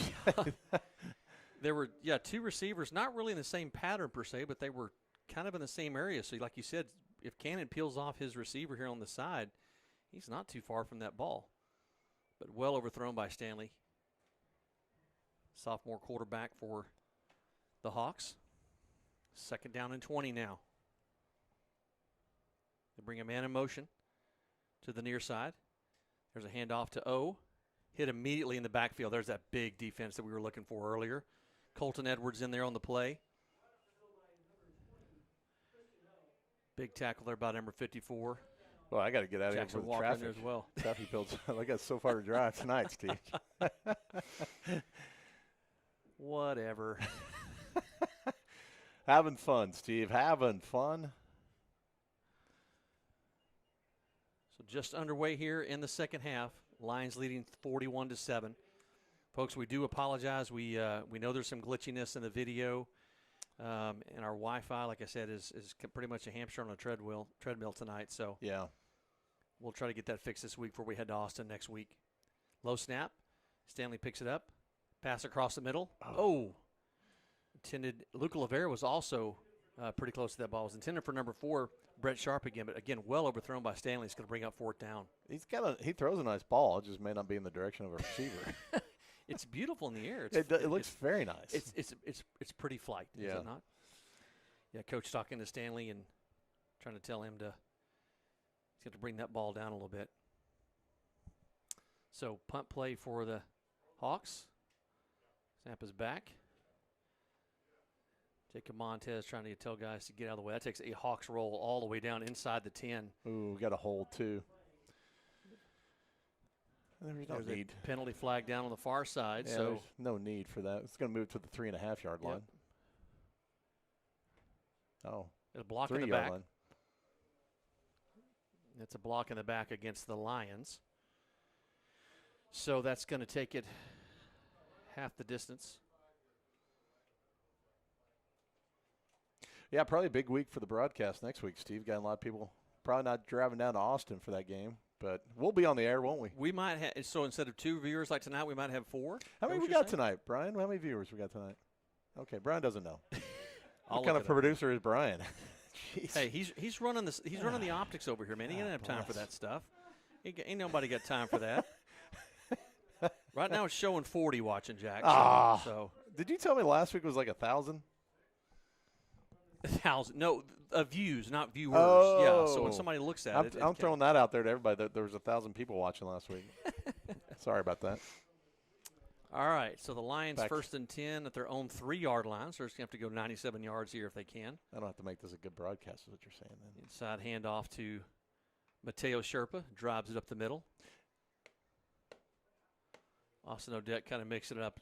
Austin Cosby's back in quarterback position for the Lions as they start the second half here. Their first possession of the second half. So Walker Little coming in. Yep, Walker Little giving Mateo Sherpa a little break. Yeah. Yeah, he lost his shoe. Mateo did, so he's on the sideline over these. He's not even at the bench. He's down directly next to the line judge. Now he comes back down to the bench to get his shoe on. All right, so Lions with 2 receivers split on each side. The Lions are going to take a timeout. There was some personnel issues getting the right people on the field for the Lions, so they're going to take a timeout. Again, first half dominated by the Lions. They lead 41-7. Hawks won the toss, elected to defer the second half, so they got the ball to start the second half. Had a first down on a big run play, but that got called back on a holding penalty. And so the Hawks ended up having to punt after the Lions defense held very firm and actually had a loss on the play. Walker Little with a tackle for a loss. So Lions defense came up big. Hawks punted it, and after the penalty, took it halfway to the half the distance to the goal. Lions are out now 2nd and 3 from the 10. Sorry, Jack, go ahead. Oh, no, I was just going to say, it's a good crowd on both sides tonight. I mean, it's a great night outside.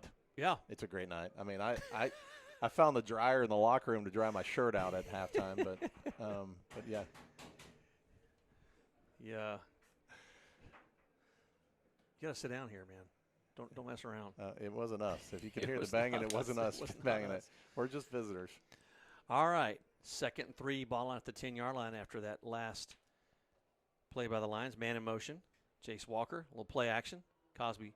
Had Mateo Sherpa right in front of him. Just a little pitch and catch was all was needed, and they couldn't connect. So that ball falls incomplete. So it's going to bring up 3rd down. Sherpa had nothing but green grass in front of him.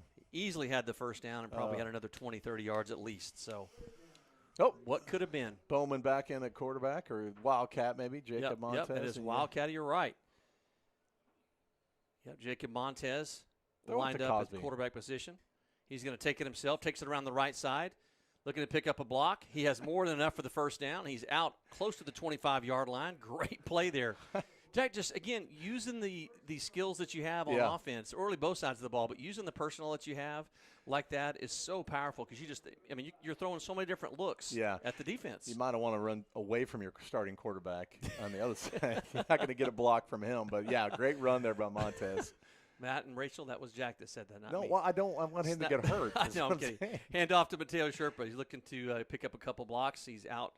Gain of a couple. They'll stop blows forward progress dead. Out at about the 27-yard line or so. Gain of a couple on the play. Yeah, I just don't want my starting quarterback trying to make a block. Yeah, I'm kidding. I knew what you meant. We definitely don't want Austin out there throwing blocks. All right, they actually spotted at the 26-yard line. So call it a gain of 3 on the play. So 2nd down and 7. Again, the line's leading 41-7. Cosby looking to pass. There is a flag down. That's a free play. Oh, look at him. Get to the middle. Noah and Charlie. My great goodness. catch by Noah Smith. An absolute that as a catch. We'll see what the penalty is here. Yeah, it was a great catch. Kind of showing your arm on the run, kind of throwing back across the body. Nice throw there by Austin. Offsides on the defense, so that play is going to stand. Yep, defense is lined up in the neutral zone, so that play is going to stand, and they will move the chains. Austin kind of shocked, I think, that he got that ball into that little tight space for Noah. Noah was kind of shocked it came to him, I think. Well, Noah had a shorter route initially, and Charlie Bunch was on a seam route. And then when Charlie saw protection breaking down, he came back to the ball and ended up kind of where Noah was. They ended up kind of switching positions. He ended up short, and Noah ended up deeper. And then Noah caught the back of the football by the laces with a just fingertip catch. Great catch by Noah. 1st and 10 for the Lions. Their own 41-yard line. Play action. Pass to Charlie Bunch, caught here on the near side, out close to midfield, just gets inside of Hawk territory. That's close to another Lions 1st down. Lions on the move again, Jack. Yeah, Charlie just found that little wide open spot right in the middle there of the defense and then took it for another 5 yards. Had plenty of grass in front of him. Yep, that's going to move the chains. That's right at the 1st down marker. That's enough for a 1st down. It's just inside 7:20 here in the 3rd quarter. Inside handoff to Sherpa. Runs north-south there. Gain of about 3 on the play. One of the things I noticed on these running backs, too, is they always fall forward, gaining another 2 to 3 yards each time, or 2 yards, I guess I would say, when they fall forward rather than getting pushed back. Got a Cistercian Hawk player slow to get up. He's got a cramp, so the training staff's going to come out and tend to him. I wouldn't say that we're not running hard out of the backfield. Well, you got the speed of Montez to run around the edges. And personally, I like Mateo running north-south. Because he's such a powerful runner. He's low center of gravity. He's big. He's strong. And, again, not to say he didn't have speed. He does. But I love seeing Mateo running that ball, between the tackles like that. Yeah, and, even if you kept it, just kind of inside that tackle area with Mateo, I think he is a good strong runner. Even in the middle, what did you get there, 4 yards and then fell forward? 1? Yeah. Get you another 5, or total of 5, I guess.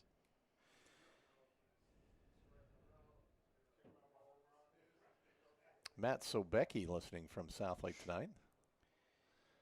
Again, he's got nothing else to do tonight, that's for sure. Yeah, folks, we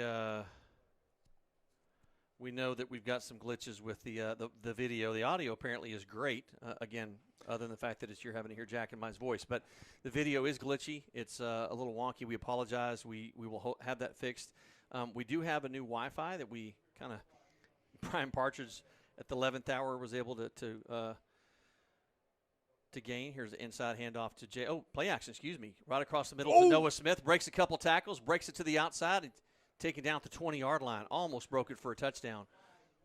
But yeah, I was saying we know that the video is glitchy, and we apologize. We hope a lot of that we think is the Wi-Fi signal being limited by this metal box, the press box that we're in. So, but we hope to have that fixed by next week's game in Austin. What a great catch in traffic by Noah. Yep. Great play action by Austin. He tucked it all the way into the pass. There's another pass to Charlie Bunch here on the near side. Takes 3 guys to finally bring him down. Gain of about 5 on the play there to Charlie Bunch. Seeing a lot of guys in action tonight, Jack. The ball being spread around. Austin Cosby, you've got Jace Walker, Charlie Bunch, Jacob Montez, Mateo Sherpa, Jacob Montez from the Wildcat. A lot of different looks that you're giving the defense tonight. Another play action, a little pass here to Noah Smith on a screen, and he is close to the end zone. Let's see where they spot it. Jack, what do you see down there? I see the far line judge not moving his hands upward. So I'll say that much. So I'm figuring it's on the 1 yard line. Trying not to put my head in front of Caden Railsback, trying to get a good shot here on the camera. There's another Hawk player down, number 77. That is Jack Gordon, senior defensive lineman is down. Noah did not get to the end zone. He got right about to the 1 yard line is where they spot it. So it'll be first and goal from the 1, but 10 to this Hawk player first.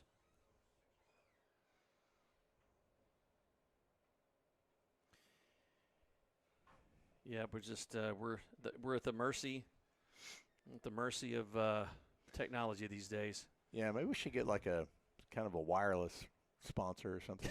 Right there, you go. If yeah. If you own a wireless company and you want to get involved with Faith Athletics, we'd love to talk to you. And can make this internet work. It'd be good. Shout out to John Brooks, who's listening. John, we love and appreciate you, man. You were the one that got this thing off the ground. It's your fault, John, for this. Yes. I mean, it's your credit. Sorry. What did I say? Your fault. And Steve's fault for having me on the broadcast. Hawks player, that's Mark Edwards' fault. He's the one that you remember that meeting we were at? Yeah. Jack Gordon, senior offensive or defensive lineman, for the Hawks, is coming off under his own power, but he's limping pretty good. Yeah. So if he got rolled up on, maybe it could be an ankle that got tangled up in the crowd. We'll see what the Lions choose to do here on first and goal. Clearly, Jack, is a different Cistercian team than what they had last year. I think they probably graduated some guys. Yeah, they had more experience on this team last year than they do now. But you got Stanley, your sophomore quarterback, young still. So they've got some. This is a rebuilding year for them. They'll definitely grow from this for sure. What's sad is they only won 2 games last year. Mateo Sherper with the handoff right up the middle, and he is in for the touchdown. Yeah, Mateo gets a touchdown tonight. Yeah, good for Mateo. He, again, running like he's angry at the ground. So yes. No, they only won 2 games last year, and one of them was against us. So it was a more experienced team last year, but this is a much better offensive team than we had. In the last couple of years. Last 3, 4, 5 years. I mean, I'm not taking anything away from the Hawks and give full credit, like you said, to the Lions, man. You've got new personnel, you've got a new coach, you've got a new system, new schemes. I mean, it's worked really well, and this is a huge confidence builder for Grapevine Faith. They needed this, especially going on the road.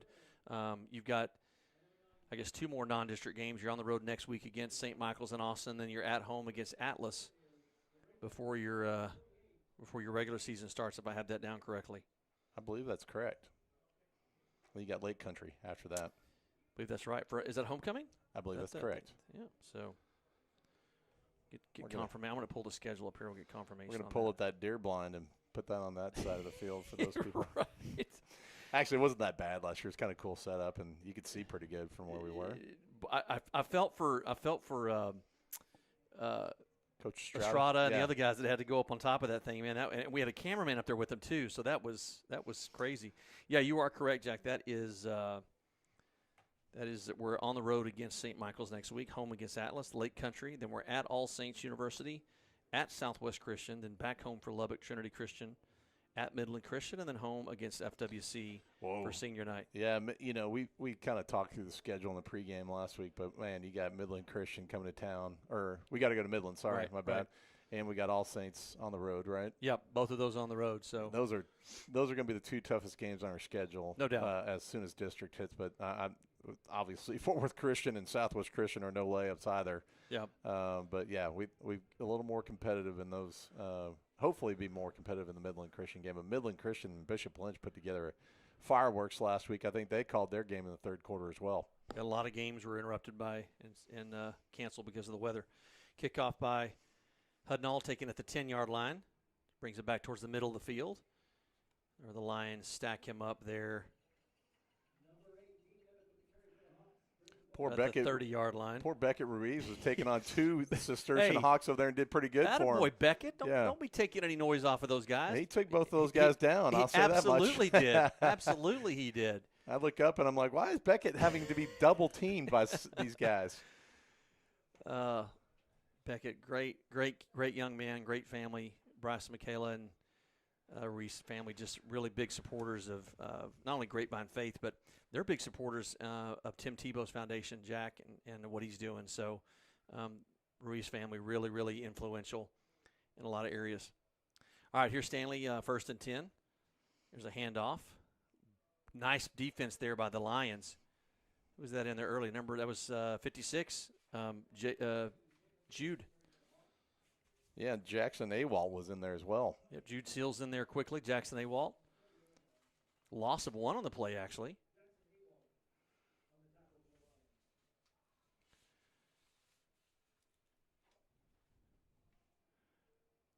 Clock running, just over 4 minutes left here in the 3rd quarter. The Cistercians wanting that thing to run a little quicker than what it normally does. We've been on the receiving end of these kind of games before, Jack. Oh, yes, sir. So it's good to be on this side of it for once. No, There's sir. Colton Edwards back there quickly. Number 13, Luke Kelly in there as well. Colton was a little disturbed by Austin Odette trying to tackle him. Yeah, Austin was coming into triple team. Yeah, we could use a good Wi-Fi sponsor and a good detergent sponsor or deodorant sponsor. Oh, my goodness. It is 600 degrees in this press box, ladies and gentlemen. Yeah. And poor Caden Railsback is stuck in the middle of there. He thought to myself, hey, what am I doing on Friday night? Yeah. It sounds like Mr. a good Partridge, time. do I really have to run camera again? Get stuck in the Are you punishing me? It's like a Russian hot bath in here. Stanley back to pass to the near side, and it falls incomplete. It's like John Wick in here. Where Josh Harris and Walker Little and Jackson Awald on the coverage. Oh, gosh. Oh, folks, I don't know what to tell you. Yeah, I do. I know what to tell you. Jeez. I know what they're saying to themselves. Why am I listening to Jack You just Wharton? don't know what's going to come out Jackson. Yeah. If you have to turn your video off and just listen, you can do that. You're not going to learn anything, but by golly, we're going to keep you entertained. Punt here by a Cistercian, end over end. Takes a Cistercian bounce, but picked up. Luca Lavera, still on his feet, back towards the middle field, runs into one of his own men right at midfield. And they blow the play dead there. Yeah, you're going to see, like we said earlier, too, you'll see some different players out here you haven't seen before, probably in different positions than they normally play. But this is the time for some of these players to kind of shine a little bit in front of Coach Fuller. Yep. See if Austin comes back out or if they put Cody Bowman back in or maybe even somebody else potentially. I don't even know who our 3rd-string quarterback is.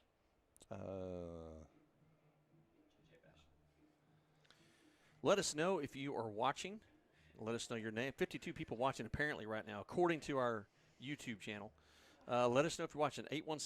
817-980-7994. 817-980-7994. Give us a text, or you can also comment on our YouTube feed. Caden, make sure you tell your dad that it wasn't 1,000 viewers, only 1,000 views. Yes. Sorry, I told his dad that, hey, we had a great turnout last week.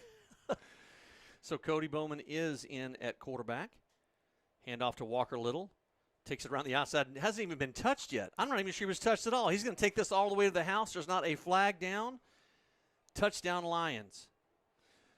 Jack, I don't know that a single person touched him. No, I mean, this is getting to be a little bit where some of these guys are getting tired out there, and it's just making it more difficult to finish the game. Walker's been on the defensive side of the ball. That's his first time touching the ball, I believe, offensively. And I literally don't think that a Cistercian player even got a hand on him. Yeah. Nothing got around that edge, that's though. for sure. That's what we were talking about on their side. They just couldn't get out there fast enough to cover him. Lions trying to get the right personnel on the field here for this extra point attempt. This is the same kid that played for homeschools. Right, number 54 that couldn't get on the field. A little high snap. They bring it down. They get the kick away, and it is good. So with that kick, the Lions take the score 55-7. Clock continues to run, so it's a running clock now here in the second half with the score differential. And, Jack, in a situation like this, you're not trying to run the score up, but you got to make them stop you. Yeah. And you're going to look. They've got secondary personnel in there. You got your second string, some of your second string in there. Walker Little's first time to touch the ball, and he takes it around the end for untouched for a touchdown. So, yeah, even talking on our side of the ball, putting new players in, I'm sure Cistercian's going to do the same thing, and they want to get these kids some experience as well.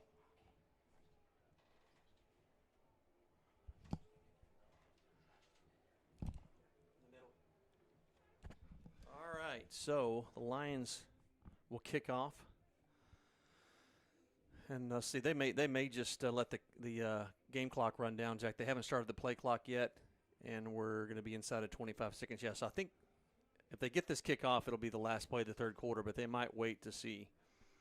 Let the clock run out and go to the fourth quarter. I would, just because you get the wind in the second half, or in the fourth quarter. My apologies. We know a lot of y'all were hedging your bets, probably even put some money down in Vegas on the cheerleaders on the sideline, and it is Ursuline and Hockaday, kind of a mix of schools. We did get confirmation on that.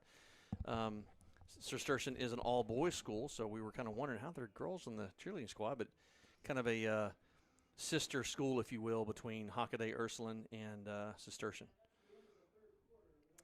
And Hockaday and Ursuline being all-girls schools gives them an opportunity to cheer at a football game, so kind of a cool setup. All right, that is going to do it for the third quarter. Lions with a decisive lead right now, 55-7.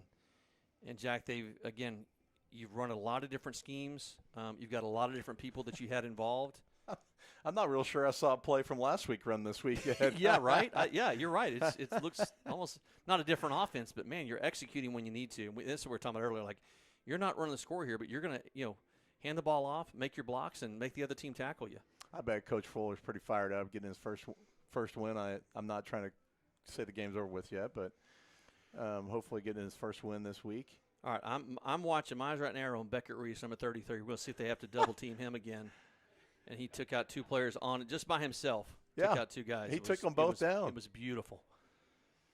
Kick by Thomas Hudnall is going to go through the end zone. So they put two guys on Beckett. There's a number 3 and number 4. We're coming up on Beckett. That boy Beckett. Got to double team that young man. I love it. The way he was eyeballing somebody, he looked like he was going to take somebody out. He's going to stay in the game as well. Austin Cosby's Mimi watching from Louisville. She says, great game. I believe it's pronounced Louisville. Not Louisville, Texas. I believe that's Louisville, Kentucky, Jack. Sorry. The other one is pronounced Louisville. Yes, you are correct. Yeah, you mentioned Becker Reese staying in the game. He's in there on the defensive line. Got to love seeing that. A couple of guys getting some time in there. Dax Davis in there, the sophomore. Stanley with a handoff here. Oh, play action. He keeps it himself. I'm not sure that's Stanley. That may not be Stanley. You're right. He's on the sideline. They've got him. Matthew McCarthy? It is number 1, Matthew McCarthy. Apologies. Sorry about that, Matthew, and your parents if you're watching, which I know you're not.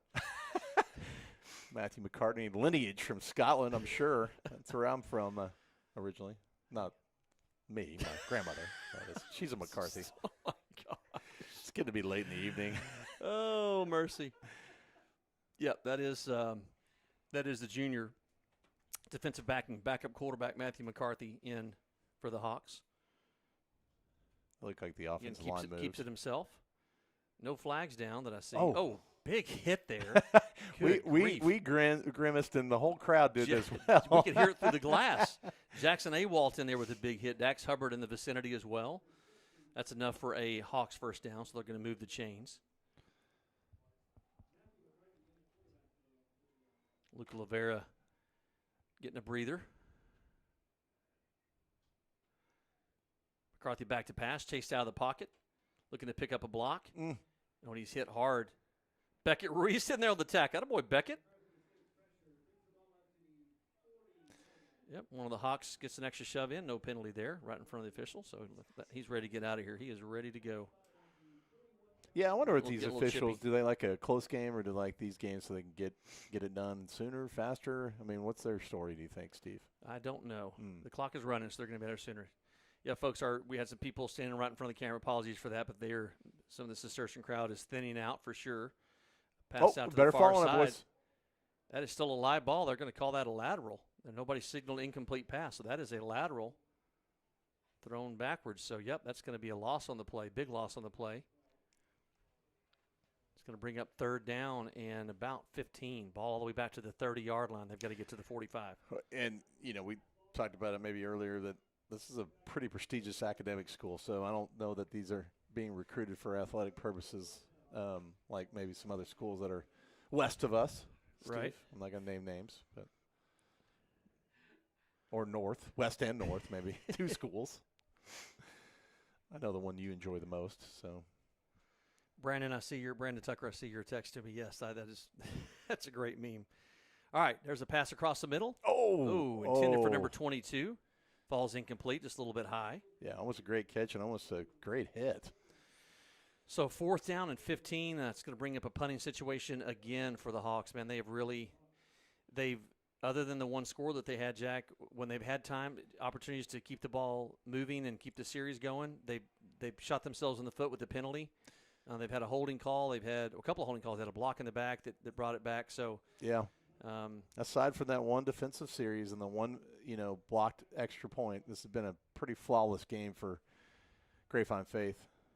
End over end kicks back into the field of play. The punter, man, he's gotten some great rolls for Cistercian. That ball's going to be down right at the 30-yard line. That's that Sproul that he's their all-around kind of athlete. He's playing both sides of the ball for both offensive, defensive, and special teams. He's a good athlete. He had a good game last year as well. I think we had the great Danny Vaughn in last year for you. Is that right? Yeah. And now you're out here in a couple of weeks. When we come back, our first home game against Atlas, I'm out against Atlas. So who do you got coming in? Well, are you allowed to say at this point? I am because okay. I'm hopeful. Yeah. So two of my sons, my oldest son Evan, and middle son Brooks from Waco are going to come up. I just read that what's his name doesn't like a 3-man booth. So Jack Buck, Joe Buck. Joe Buck. Jack Buck, his dad, it was great. I used to always like to listen to Monday Night Football on the radio with Jack Buck on the call. Back at Candlestick. New lineup here offensively for the Lions. We'll try to get you those names here in a second. Love seeing that. So you're gonna have a 3-man booth. We have a 3-man booth. Yeah, there we go. Inside handoff. Number 34. Anthony Saul, the sophomore, with a nice carry for about 6 yards there, Jack. Yeah, maybe we should get Saul in there a little bit more often. You've got Spencer Head in there. You got Colton Cox, Sam Hallett, some sophomores, a Cistercian player down. You get Dax Davis. You're getting a lot of sophomores and young underclassmen in the game right now, which is fantastic to see. By the way, that was a long train though. Yeah, the train going by. I feel like you're train. like in the Houston. Was it Minute Maid? Minute Maid, yeah. All right, so that was the Atlas game. Is that when the special person may be on the pregame, by the way? Yes. Darn it! Yes, you do not want to miss that pregame. We've got a special guest. That's Youth Night back at Grapevine Ford Field. And you do not want to miss our special guest picker. That will be one that every Faith family will want to see. Man, I might call in. I have some questions for him. So Cistercian player down, looking at his left knee. They have stopped the clock. 6:40 left. I'll just give you the question. You going to give me the question now? Well, I want to confirm that that's who it is, but I have one question for him. I didn't watch. Well, I can't even say. I don't want to. Yeah, don't try to guess or give it away, Jack. Yeah. Ruin it for all 2 people that are listening and the other 5 people that will be there. Yeah. Yeah, come out early. What a fun time that is, getting out to the game early. It's great for us because we do our job 30 minutes, and then we have 30 minutes off, and then we start the broadcast. But there was so much going on for that first hour before the game started last week. It was a ton of fun, and it was just disappointing that the rain came, but it was great. Yeah. It was a lot of fun. Brian Partridge has some great ideas to get some students involved during that pregame show with some contests and things like that. We've got somebody that's actually, sponsors actually stepped up, willing to give away some gift cards. So it's you weren't joking about that, were you? No. Who's the sponsor? You're not allowed to say now? Haven't confirmed it yet. So, okay. But we do know we have a sponsor. Just we don't have all the details worked out. So, is it like a coupon for 1 free cola at any Orlando area Exxon dealer? Seinfeld fans will know what that one's from.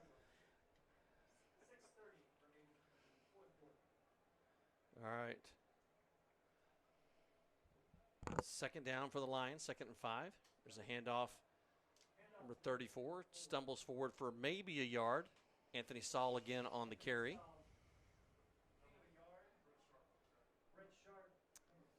Clock is back running now, just over 6 minutes left in the game. It should continue to run, barring another injury. Well, Jack, the Lions have not had to punt tonight. They scored on every possession? They did, didn't they? Yeah, they have. Yeah. Yep. So, man, a real shot in the arm for this program. And We talked about this team, especially the seniors, looking for their first win. Yeah, I think this carries special. over with some magnitude for next week. For sure. This builds you a lot of confidence. Yep.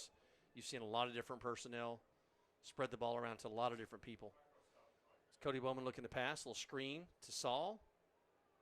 Somebody nipped at his ankles. He escapes that, gets out over the 40-yard line. Ooh, stood up right about the 42, but he's got enough for the first down, still driving.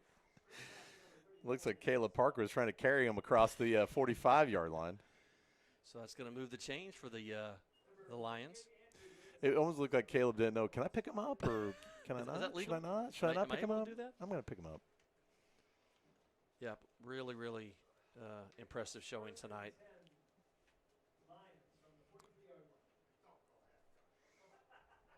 I like Bowman's uniform. He like the high, tall, white sock and. Yeah, the leggings or whatever he's got on. Yeah, he's got the. Oh, it's leggings. Okay, gotcha. Pretty sure they could be socks. I don't know, Jack. I could be. I've been wrong one other time in my Walt life. Williams look. They used to. Apologies. It's Sal rhymes with pal, so not Saul. Oh, I'm sorry. I should have corrected you. I know that. Dear Lord. Anthony Sal again. Anthony Sal. I knew that, Steve. I don't know why. I mean, he played soccer as well, and I saw him a lot last year. Varsity soccer player as well. Boy, he ran angry on that play himself. Tammy Peden has some ideas. She has ideas, and Tammy, we love you, but we're not doing the Lee Corso. We're not going to do that. And with the mascot head, we should have. No, I thought dude, Brian. I thought Brian was going to get. We can get a mascot head, but we don't want to. Like, let's not do everything it's that kinda, Game Day does. I know, but it'd be funny because you just keep putting on the lion head every week. It'd be funny. Some people are like, "Oh, you only have just the lion head," and no, wow. we just always think the lion head's going to win. Lee Corso, they retired him. It's like we're number 42, Jack. You know, it's been retired. Jackie Robinson's number. Sal driving forward for a couple yards there on second down. He actually gained a 3 out to the 45. Boy, he's running like he's trying to get a job on the squad. He's had a pretty good series right here. Yeah, I get lots of guys out there getting some time. Sam Hallett, I think I mentioned him. Sam Hallett, Dax Davis, Spencer Head, Colton Cox, Caleb Parker, sophomore out there as well. Yeah, Reed Blair. That's a name we haven't heard. Yeah, he's out there now. Charlie Donovan. Here comes Cody Bowman with the play. Not sure Charlie Donovan saw any offensive series last week, so that's good for him. Yeah, Charlie starting on defense. I think he had a couple of times he was in offensively, but good to see him out there tonight. Just under 3 minutes left now in the game. There's Bowman with another handoff to Sal.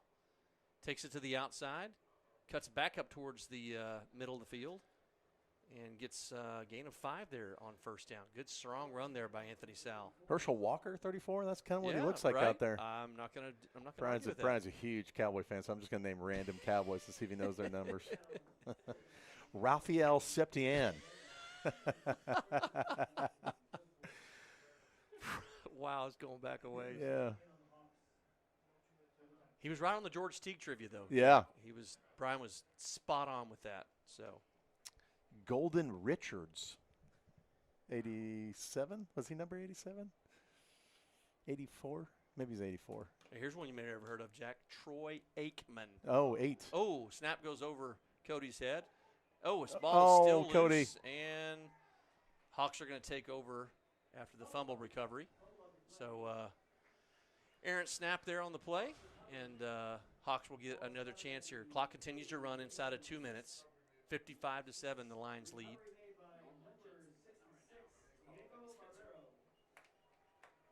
So a little bit of cheering coming from the Cistercian crowd. Get a chance to get behind their Hawks again. Great host tonight, by the way. A fan would be great in here, I'm just saying, for the record. But, honestly, they've been great giving us this end of the press box, and their whole staff has been great. So we appreciate Coach Dorn and his staff, the athletic director here, appreciate their hospitality. All right, just right at a minute left now, coming up on a minute left here in the game. Inside handoff. Hawks keep it on the ground. I don't know if you know. I know you know this, Steve, but I'm also the color commentator for the men's soccer program at Grapevine Faith. And I've been nervous since last week of what Hudnall's going to do with the broadcast because I don't know if he can get all these cables hooked up. I'm a little nervous for him. Brian's going to have to show him how to do it. He ain't using this, I can tell you that. Brian's going to show him how to do it. Good. Yeah, you go back to last year's. High snap, pulls it down. Screen, wide receiver screen here to the near side. Picks up a couple of blocks. Good tackle there by J.J. Basham. J.J. Basham, the sophomore. J.J. is a great tennis player, by the way. Oh, really? Yes, he is. Plays a little quarterback as well, but yeah, he is a phenomenal tennis player. He'll be playing in the spring. Not the kind of sport you have a middle linebacker playing most of the time. Right. Yeah. 15 seconds left. This is probably the last play of the game. There's a deep pass down the far side, and it is, incomplete. Almost pulled in. And that is going to do it. The clock's going to run out, and the time is going to expire. Well, Jack, wow, impressive showing by the Lions tonight. Offensively, moving the ball, spreading it around. A big shot in the arm going into next week's road game against St. Michael's. I can't tell you how important that is for next week. I mean, you didn't really get a full game in, obviously, last week, and there were somewhat mistakes last week. I think we were the better team out of the two, but I mean, the score was a no contest. But I think this game really kind of gets you that springboard for next week, as you said. I'm interested in watching next week. For sure. Oh wait, I'll be with you. Yeah, I'll be with you. Well, great showing by the Lions. Our final score 55-7 on the road here against Cistercian. Brian Partridge, producer director. Huge thanks to him. Thanks to Caden Railsback for his work on our camera tonight. Yes, Caden, thank you. Everybody a part of this, and we appreciate you joining us tonight here on the Grapevine Faith Sports Network. We'll see you next week from Austin. Again, your final score here tonight. Lions win 55-7 on the road against Cistercian. Thanks for watching, folks, here on the Grapevine Faith Sports Network. We'll see you next week.